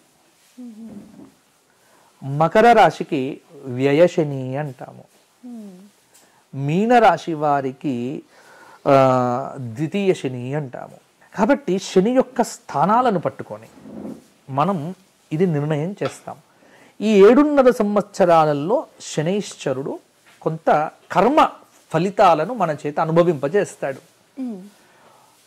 నవగ్రహాలలో మొత్తం శక్తివంతమైనటువంటి గ్రహమే శనైశ్చర గ్రహం. చాలా శక్తివంతమైనటువంటి గ్రహం. జీవుడి యొక్క కర్మఫలాన్ని ఇచ్చేటువంటి, కర్మఫలాన్ని అనుభవింపచేసేటువంటి వాడు కూడా శనైశ్చరుడే. కాబట్టి అందులో శని 4వ స్థానంలో ఉన్న, 8వ స్థానంలో ఉన్న, జన్మంలో ఉన్న, వ్యయంలో ఉన్న శని చాలా ఇబ్బందికరమైనటువంటి పరిస్థితులను మనకు ఇస్తాడు. అంటే మనకు అర్థం చేసుకోవాలి, మనం చేసినటువంటి దుష్కర్మల యొక్క ఫలితాలు ఈ శని యొక్క దశ వచ్చినప్పుడు అనుభవింపచేస్తాడు. అంటే మన జన్మలో ఉన్నటువంటి దుష్కర్మలను పోగొట్టడానికి శని ప్రయత్నం చేస్తూ ఉంటాడు. కాబట్టి శని గొప్పవాడు. మన దుష్కర్మలను పోగొట్టుకుంటేనే కదా జన్మ సార్థకం అవుతుంది. అవును. కాబట్టి శనిని చూసి భయపడవద్దు. శనైశ్వరుడు చాలా శక్తివంతమైన గ్రహం. ఆధిపత్యం ఇవ్వాలన్నా శనే ఇస్తాడు, రాజ్యాన్ని ఇవ్వాలి అన్నా శనే రాజయోగ కారకుడు అవుతాడు. కాబట్టి కొంతమంది జాతకాల గురించి మాట్లాడాలి, కానీ నేను సెలబ్రిటీల జాతకాల గురించి ఎక్కువగా మాట్లాడను. కాబట్టి ఇప్పుడు ఆ టాపిక్ వద్దు. కానీ శనైశ్వరుడి యొక్క యోగం ఇస్తే కనుక మహానుభావుడు అవుతాడు శని కనుక యోగిస్తే. కాబట్టి ఈ 7.5 సంవత్సరాల శని వచ్చినప్పుడు సాడే సాతిలో మనం ఏం చెయ్యాలి? సాడే సాతి శనిలో అంటే స్తోత్ర పారాయణాలు ప్రతి శనివారము రావి చెట్టు చుట్టూ ప్రదక్షిణం చేయటం, విష్ణు సహస్రనామ పారాయణం చేయటం, నీలాంజన సమాభాసం, రవిపుత్రం యమాగ్రజం, ఛాయా మార్తాండ సంభూతం తం నమామి శనైశ్చరం. ఇలా చక్కగా రోజు ఆయనకు స్తోత్రపారాయణం చేయటము. ఇంకా చాలా పరిహారాలు శనికి సంబంధించినటువంటి ఉన్నాయి. శనైశ్వరుడికి సంబంధించి ఒక విశేషమైనటువంటి కార్యక్రమం మనం చేద్దాం. ఇదమ్మా. గురువు గారు, తర్వాత కుజదోషం, పెళ్ళిళ్ళు ఎస్పెషల్లీ పెళ్లి గురించి మాట్లాడినప్పుడు కుజదోషం అనే దాన్నే హైలైట్ చేస్తారు. అంటే అసలు ఏంటి ఆ కుజదోషం, ఎందుకు, దేని వల్ల వస్తుంది, దాని నివారణ ఏంటి అసలు? ఈ మధ్య కాలంలో ప్రజలందరినీ భయపెడుతున్నటువంటిది కుజదోషం ఒకటి. నన్ను కూడా చాలా మంది అడుగుతారు. నేను కుజదోషం గురించి నా పంచాంగంలో పూర్తి వివరాలు ఇస్తున్నాను. కుజదోషం దేనికి వర్తిస్తుంది, దేనికి వర్తించదు, కొన్ని రాశులకు వర్తిస్తుంది, కొన్ని రాశులకు వర్తించదు, కుజుడు ఎన్ని సంవత్సరాల వరకు మనకు దోషాన్ని ఇస్తాడు, ఈ సంపూర్ణమైనటువంటి విషయాలన్నీ కూడా నా పంచాంగంలో నేను పొందుపరుస్తున్నాను. దానిలో సంబంధించినటువంటి కొన్ని విషయాలు మాత్రము ఇప్పుడు మీ ముందు నేను చెబుతున్నాను. లగ్నంలో కుజుడున్న, లగ్నాత్ ద్వితీయం, చతుర్థం, సప్తమ స్థానంలో, అష్టమ స్థానంలో, 12వ స్థానంలో కుజుడు ఉంటే కుజదోషము అంటాం. అంటే మనం ఏ లగ్నంలో పుట్టామో ఆ లగ్నం నుంచి లెక్క పెట్టుకుంటే కుజదోషం అనేటువంటిది చూపిస్తాము. ఈ లగ్నంలో ఉన్నటువంటి కుజుడు, చతుర్థ స్థానంలో ఉన్న కుజుడు, అష్టమ స్థానంలో ఉన్నటువంటి కుజుడు, ద్వాదశంలో ఉన్నటువంటి కుజుడు, సప్తమ స్థానంలో ఉన్నటువంటి కుజుడు కొంత సాంసారికమైనటువంటి జీవితానికి కొంత హాని కలిగింపజేస్తాడు అనేటువంటిది. అంటే సంసార సంబంధమైనటువంటి బాధలను, గృహస్థ సంబంధమైనటువంటి బాధలను పెడతాడు కుజుడు. కాబట్టి కుజదోషము అంటాం. ఈ కుజదోషం ఉన్నటువంటి వారిని పెళ్లి చేసుకోవాలా వద్దా? కుజదోషం ఉండగానే వాడు పెళ్లికి పనికిరాడు, అవును, చాలా తప్పు, ఒక మాట అనేస్తారు. కుజదోషానికి పరిహారం ఉంది. అందులో వృశ్చిక రాశి వారికి, మేషరాశి వారికి, ఇలా కొన్ని రాశుల వారికి, కొన్ని నక్షత్రాల వారికి కుజదోషం పెద్దగా పనిచేయదమ్మా, పెద్దగా కుజదోషం వర్తించదు. ఇంకొక విషయం కూడా ఉంది జ్యోతిష్ శాస్త్రంలో. ఏమిటి అంటే 28 సంవత్సరాల తర్వాత కుజదోషమే రాదు అసలు. నన్నెవరో మొన్న అడిగారు, మా వాడికి 32 ఏళ్ళండి, పెళ్లి కాలే, కుజదోషం ఉంది అంటున్నారు అని. అంటే నేను చెప్పా, కుజుడు పట్టి పీడించి విసుగు వచ్చి వెళ్ళిపోయాడు ఇక జీవితంలో, ఇక నేను పట్టా అని. అందుకే 32 ఏళ్ళు వచ్చాయి. 28 ఏళ్ళు దాటితే కుజుడు కూడా ఏం చేయలేడు, కుజదోషం వర్తించదు. 28 తమే 28 సంవత్సరాలు వచ్చాయి అంటే కుజదోషం లేదు, భయపడకండి. కుజదోషం ఉన్నటువంటి వారిని పెళ్లి చేసుకోవాలా, నిరభ్యంతరంగా పెళ్లి చేసుకోండి. దానికి ప్రత్యామ్నాయాలు ఉన్నాయి, పరిహారాలు ఉన్నాయి. సంపూర్ణమైనటువంటి కుజశాంతి చేసుకొని 7000 జపం చేసి, దానికి చక్కగా తర్పణం చేసి, దానికి తద్దశాంశ హోమం చేసి, తద్దశాంశ భోజనాలు పెట్టి సంపూర్ణ కుజశాంతి చేసుకొని, చక్కగా మంగళవారం నాడు కందిపప్పును దానం చేసి, ఎర్రగుడ్డలో కట్టి కందిపప్పును దానం చేసి, కుజశాంతి చేయించుకొని చక్కగా నరసింహస్వామికి సంబంధించినటువంటి స్తోత్రపారాయణాదులు అనేటువంటివి చేసి, అలాగే సుబ్రహ్మణ్య స్వామికి సంబంధించినటువంటి స్తోత్రపారాయణాదులు చేసి, ఇవా చేస్తే కుజదోషం వెళ్ళిపోతుంది. ఇంకా భయంకరంగా కుజదోషం అనేటువంటిది ఉంటే మగవారికైతే కదలి వివాహం చేస్తాం, ఆడవారికైతే కుంభ వివాహం చేస్తాం, వైధవ్యాది దోషాలు లేకుండగా. కాబట్టి కుజదోషం గురించి భయపడవద్దు. కుజదోషం ఉన్నవారిని పెళ్లి చేసుకోవాలని కూడా కరెక్ట్ కాదు. కుజదోషం ఉన్నటువంటి వారికి పరిహారం చేసి పెళ్లి చెయ్యవచ్చు. కాబట్టి ఈ విషయంలో ఎటువంటి అపోహలు పడవద్దు. కుజదోషం అనేటువంటిది సాధారణమైనటువంటి దోషమే. దీన్ని పెద్దగా భూతద్దంలో చూసి భయపడిపోయి కుజదోషం ఉన్నటువంటి వారితో పెళ్లిళ్ళు పనికిరావు, అసలు పెళ్లి చేసుకుంటే ఏమో అవుతుంది అన్నటువంటి భయాల నుంచి బయటపడండి. ప్రతి దోషానికి పరిహారం ఉంది, ప్రతి దోషానికి చక్కటి ప్రాయశ్చిత్తము ఉంది, ఎన్నో పద్ధతులు ఉన్నాయి. పురాణములు కానీ మన శాస్త్రాల్లో ఎన్నో మార్గాలు అనేటువంటివి మనకు చూపించారు. వాటిని కనుక మనం పట్టుకుంటే తప్పకుండా మనకు పరిష్కారం దొరుకుతుంది. గురువు గారు, అర్ధాష్టమ శని అసలు అంటే ఏంటి? అంటే ఏలినాటి శని తర్వాత దానికంటే ముందు అని చాలా మంది అంటున్నారు. అది ఆ పేరు చెప్పగానే భయపడుతున్నారు, అర్ధమాష్ట శని అనేది. అసలు ఏంటంటారు అది? అర్ధాష్టమ శని అమ్మా, అర్ధాష్టమ శని. ఈ అర్ధాష్టమ శని ఇప్పుడు నేను ఇంతకు ముందు చెప్పాను మీకు. అర్ధాష్టమ శని అంటే మన శని చతుర్థ స్థానానికి రావటం. శని చతుర్థ స్థానానికి రావటం అంటే ప్రస్తుతం, అంటే ఇవాళ ఇప్పుడున్నటువంటి గోచారం గ్రహచారం ప్రకారం చూస్తే ఇప్పుడు వృశ్చిక రాశి వారికి అర్ధాష్టమ శని జరుగుతున్నది. శని 4వ స్థానంలో ఉంటే అర్ధాష్టమ శని అంటారు. శని అష్టమంలో ఉంటే అష్టమ శని అంటారు. ఈ అష్టమ శని అర్ధాష్టమ శని చాలా కష్టాలు కలిగిస్తాడు. మామూలుగా ఉండదు, ఇంకా చాలా భయంకరంగా ఉంటుంది. భయంకరంగా అంటే భయపడకండి. అంటే నేను ఏదో చెప్తున్నాను అంటే చాలా ఎగ్జైటెడ్గా చెప్తున్నాను, భయపడిపోకండి. భయపెట్టడం కోసం చెప్పట్లేదు, మిమ్మల్ని భయపెట్టాలని కాదు. అర్ధాష్టమ శని అంటే శని చతుర్థ స్థానంలో ఉండటం. ప్రస్తుతం అర్ధాష్టమ శని ఎవరికి జరుగుతోంది అంటే మొన్నటి దాకా కొన్ని రోజుల క్రితం వరకు తులారాశి వారికి ఉండే అర్ధాష్టమ శని ఇప్పుడు అర్ధాష్టమ శని వృశ్చిక రాశి వారికి జరుగుతోంది. కాబట్టి ఇప్పుడు వృశ్చిక రాశి వారు ఏం చెయ్యాలి? అర్ధాష్టమ శని ఉన్న సమయంలో 2.5 సంవత్సరాలు ఉంటాడు. అంటే 2025 వరకు, 2025 జనవరిలో డేట్ గుర్తు రావట్లేదు, అప్పటితోని అర్ధాష్టమ శని వృశ్చిక రాశి వారికి పోతుంది. కాబట్టి ఇక్కడ అర్ధాష్టమ శని అనేటువంటిది వచ్చినప్పుడు శనిత్రయోదశులు వచ్చినా ప్రాయశ్చిత్తం చేసుకోవాలి. రోజు శని జపం చేసుకోవాలి. శనికి సంబంధమైన స్తోత్రపారాయణాదులు చెయ్యాలి. ఈ సమయంలో యాక్సిడెంట్లు కానీ, మానసిక వ్యధ కానీ, రోగాలతో బాధపడటం కానీ, కొంత తీవ్రమైనటువంటి క్లేశాలు అయితే ఉంటాయి. కాబట్టి తీవ్రమైనటువంటి క్లేశములను కలిగింపచేసేటువంటి పీరియడ్ అంటే మన జాతకంలో దుష్కర్మలు అనుభవించేటువంటి సమయమే అర్ధాష్టమ శని సమయం.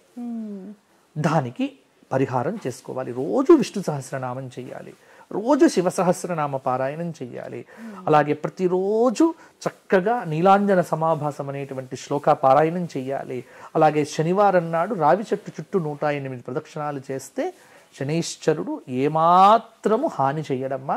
శని చాలా గొప్ప యోగాలను ఇస్తాడు. అర్ధాష్టమ శనిలో కూడా కొంత మంచి జరుగుతుంది, మంచి జరగదు అని భయం వద్దు. చేయాల్సిందల్లా కూడా దైవ ప్రార్థన, దైవాన్ని ఆరాధించటం అంతే.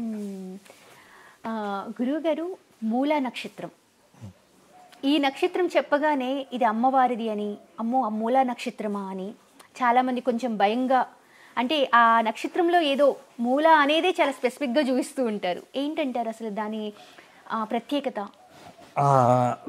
మూలా నక్షత్రం నక్షత్రాలలో అద్భుతమైన నక్షత్రం అమ్మ మూలా నక్షత్రం. మూలా నక్షత్ర జాతకులు మహాఘటికులు అవుతారు.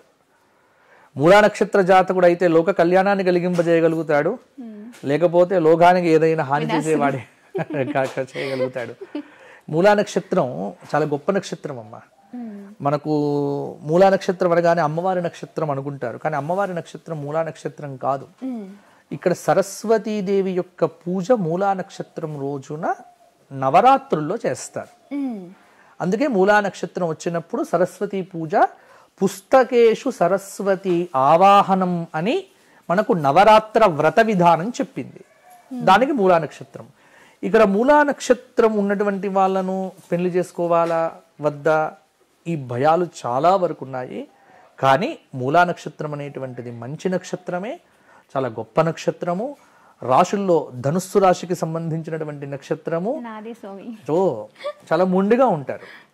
ఏముంటుంది, మూలా నక్షత్ర జాతకులు చాలా మొండిగా ఉంటారు. అంటే ఏదైనా అనుకున్నారు అంటే ఆ గీత గీతగానే వెళ్ళాలి, ఆ గీత వంకర కావద్దు, ఇంకేం కావద్దు. అలా చాలా పట్టుదలతో ఉంటారు. కానీ మూలా నక్షత్ర జాతకులకు దయ బాగా ఉంటుంది, చాలా దయ ఉంటుంది, ఎమోషన్స్ ఎక్కువ ఉంటాయి.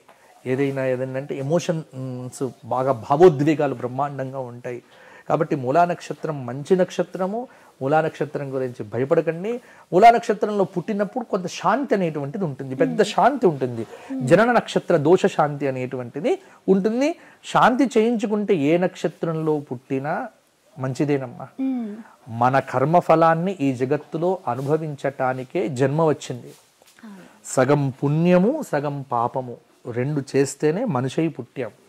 కాబట్టి దానిలో ఒక్కొక్క నక్షత్రము అంతే. ఇప్పుడు మీరు నక్షత్రాల గురించి చదివేటప్పుడు శాస్త్రంలో ఆర్ద్ర నక్షత్రంలో పుట్టినవాడు అనగానే అక్కడ వెంటనే రాస్తారు పరమ క్రూరులుగా ఉంటారు. అవును స్వామి. ఇలా చదవగానే మీరు అనుకుంటారు అమ్మో ఆర్ద్ర నక్షత్రం క్రూరుడు. ఆర్ద్ర నక్షత్రం ఆదిశంకరాచార్యులు వారు పుట్టారమ్మా. ఆర్ద్ర నక్షత్రంలో పుట్టపర్తి సత్యసాయిబాబా గారు పుట్టారమ్మా. ఆర్ద్ర నక్షత్రం శంకరుడి నక్షత్రం అమ్మా. కాబట్టి క్రూరులా వీళ్ళంతా? ఈ నక్షత్రాలకు సంబంధించినటువంటి వర్ణన కొంత చేయటంలో, దీన్ని సమన్వయం చేసుకోవడంలో పొరపాటు పడతారు. అందుకే నన్ను అడిగితే ఏ నక్షత్రము చెడ్డది కాదు, ఏ నక్షత్రము మంచిది కాదు. ప్రతి నక్షత్రానికి ఒక విలక్షణమైన స్వభావము, ఒక విలక్షణమైనటువంటి వ్యక్తిత్వము, ఒక పద్ధతి చాలా ఉంటుంది. కాబట్టి ప్రతి మూలా నక్షత్రము నన్ను అడిగితే, నేను మూలా నక్షత్రం అంటే నాకు ఫేవరెట్. మూలా నక్షత్రం చాలా మంచి నక్షత్రం. మూలా నక్షత్ర జాతకులతో ఫ్రెండ్షిప్ చేస్తే విడిచిపెట్టరు. ఆ మూలా నక్షత్ర జాతకులు ఎవరైనా మనకు మిత్రులుగా ఉన్నారనుకోండి, చాలా ఆలోచన చేస్తారు, వెంటనే స్పందిస్తారు. కాబట్టి మూలా నక్షత్ర జాతకుడు లోక కళ్యాణం చేయాలనుకుంటే లోకనాయకుడు అవుతాడు. ఒకవేళ మూలా నక్షత్ర జాతకులే గనక నక్సలేట్లో, తీవ్రవాదులో, కమ్యూనిస్ట్లో అయితే కనుక వాళ్ళంత దుర్మార్గం కూడా ఎవరు ఉండరు. అంటే ఏదైనా ఒక పూర్తి పరాకాష్ఠలో ఉంటారు, పీక్స్ లోనే ఉంటారు. కాబట్టి ప్రతి నక్షత్రానికి ఒక్కొక్క లక్షణం ఉంటుందమ్మా. కాబట్టి నువ్వు మూలా నక్షత్రం కాబట్టి నువ్వైతే నాకు చాలా సాత్వికంగా కనిపిస్తున్నావు, బాగానే కనిపిస్తున్నావు. సో మూలా నక్షత్రము చాలా మంచి నక్షత్రము, ఎవరు భయపడాల్సిన పని లేదు. గురూజీ, చాలా మంది పిల్లి ఎదురైంది అంటే భయపడిపోతారు, లోపలికి వెళ్ళిపోతారు, మళ్ళీ ఒక గ్లాసు మంచినీళ్ళు తాగుతారు. అయినా సరే అయ్యో పిల్లి ఎదురైంది అని టెన్షన్ బాగా ఫీల్ అవుతూ ఉంటారు. అలాంటి వాళ్ళకి మీరు ఎలాంటి, అంటే ఏంటి అసలు నివారణ? ఏదైనా నిజంగా ప్రాబ్లం ఉంటుందా? శుభ శకునాలు, అశుభ శకునాలు అనేటువంటివి శకున శాస్త్రం ఉంది. అంటే ఈ మధ్య ఏమైపోయిందంటే కొంతమంది ప్రవచనకారులు కావచ్చు, వీటిని చాలా కొట్టేస్తున్నారు. నేనేమంటానంటే ఉన్నది ఉన్నట్టుగా చెప్పుకోవాలి. ఇప్పుడు లేనిదంటూ ఉండదు. ఇప్పుడు బల్లి మీద పట్టడం పంచాంగంలో ఉంటుంది, దాన్ని అబద్ధము అని చెప్పొద్దు. మన ధర్మం చెప్పిందే అబద్ధము అని మనం చెప్పొద్దు. కాబట్టి దానిలో కొన్ని విషయాలు ఉన్నాయి. ఇప్పుడు బల్లి మీద పట్టడం వల్ల ఏం జరుగుతుంది, బల్లి అబద్ధము, బల్లికి దీనికి సంబంధం ఏమిటి, మానవ జీవితానికి తార్కికంగా వద్దు.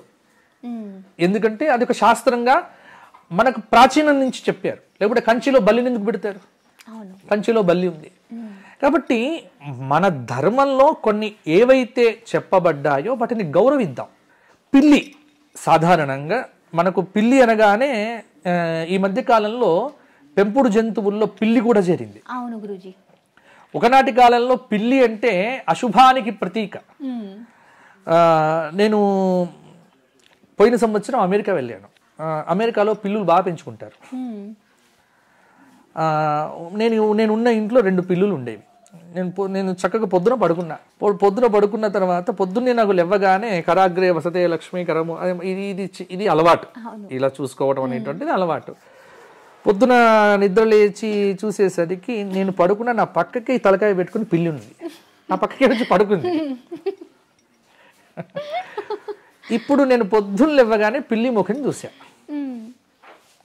పిల్లి ముఖం చూసిన తర్వాత అనుమానం, అరే పిల్లి ముఖం చూశానే నేను, ఏమవుతుంది ఇవాళ? సరే నాకు నేను పరీక్ష, ఇవాళ ఏమన్నా జరుగుతుందా లేదా. ఉదయం వెంటనే నాకు మా గురువుగారు చెప్పింది ఏమిటి, ఏదైనా అశుభ శకునం చూసినప్పుడు, అశుభాన్ని చూసినప్పుడు వెంటనే కళ్ళు మూసుకొని దైవ ప్రార్థన చెయ్యి.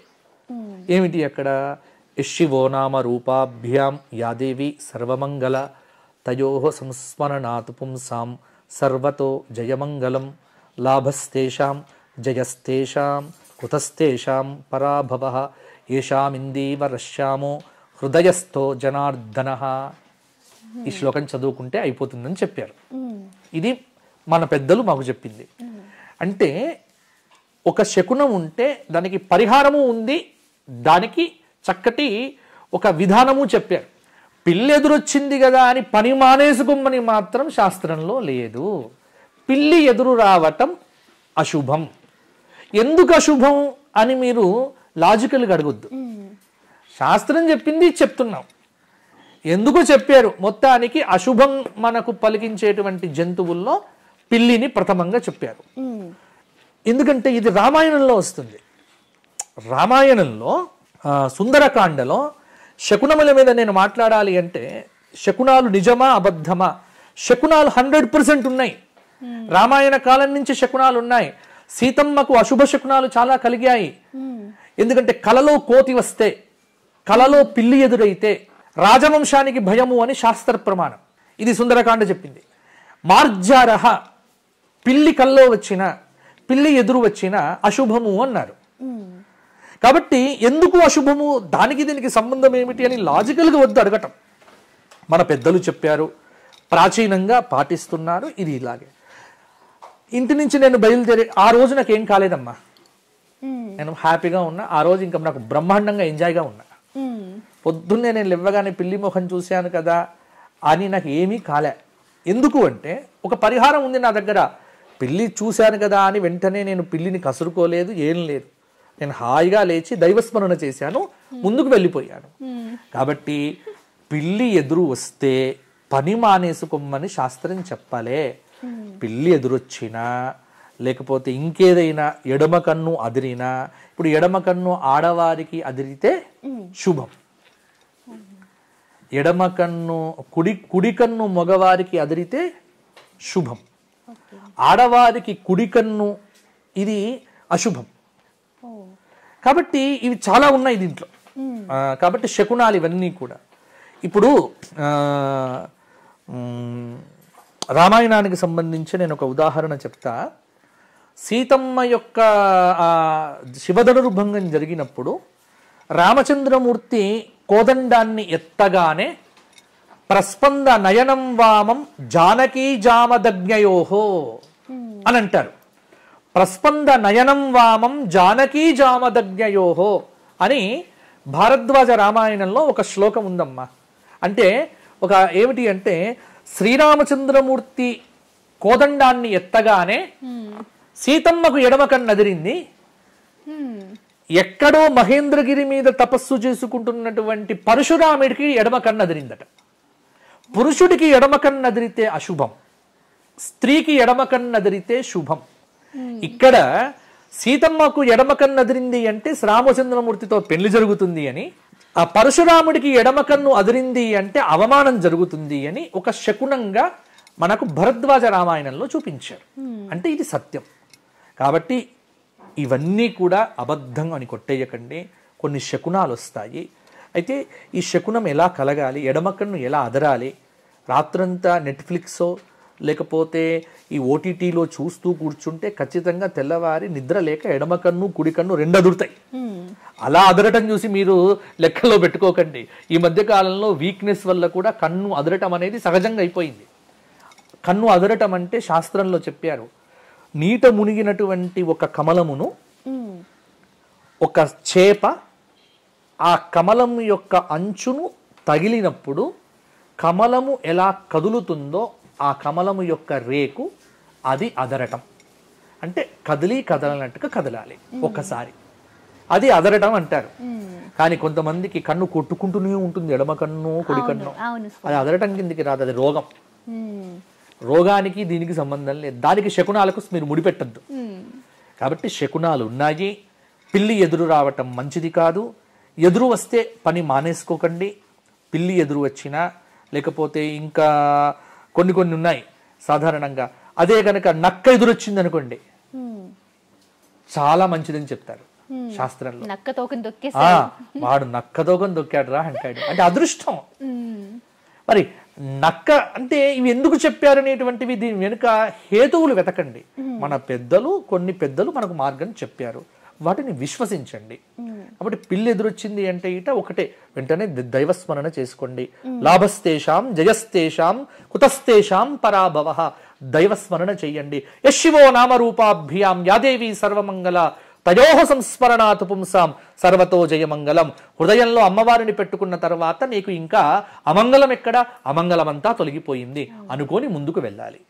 కాబట్టి శకున శాస్త్రము ఉంది, శకునములు నిజమే, ఏవి మంచివి ఏవి కావు అనేటువంటివి ఇంకా చాలా ఉన్నాయి. అవి విస్తృతంగా మనం తర్వాత చర్చించుకుందాము. అలాగే గురూజీ.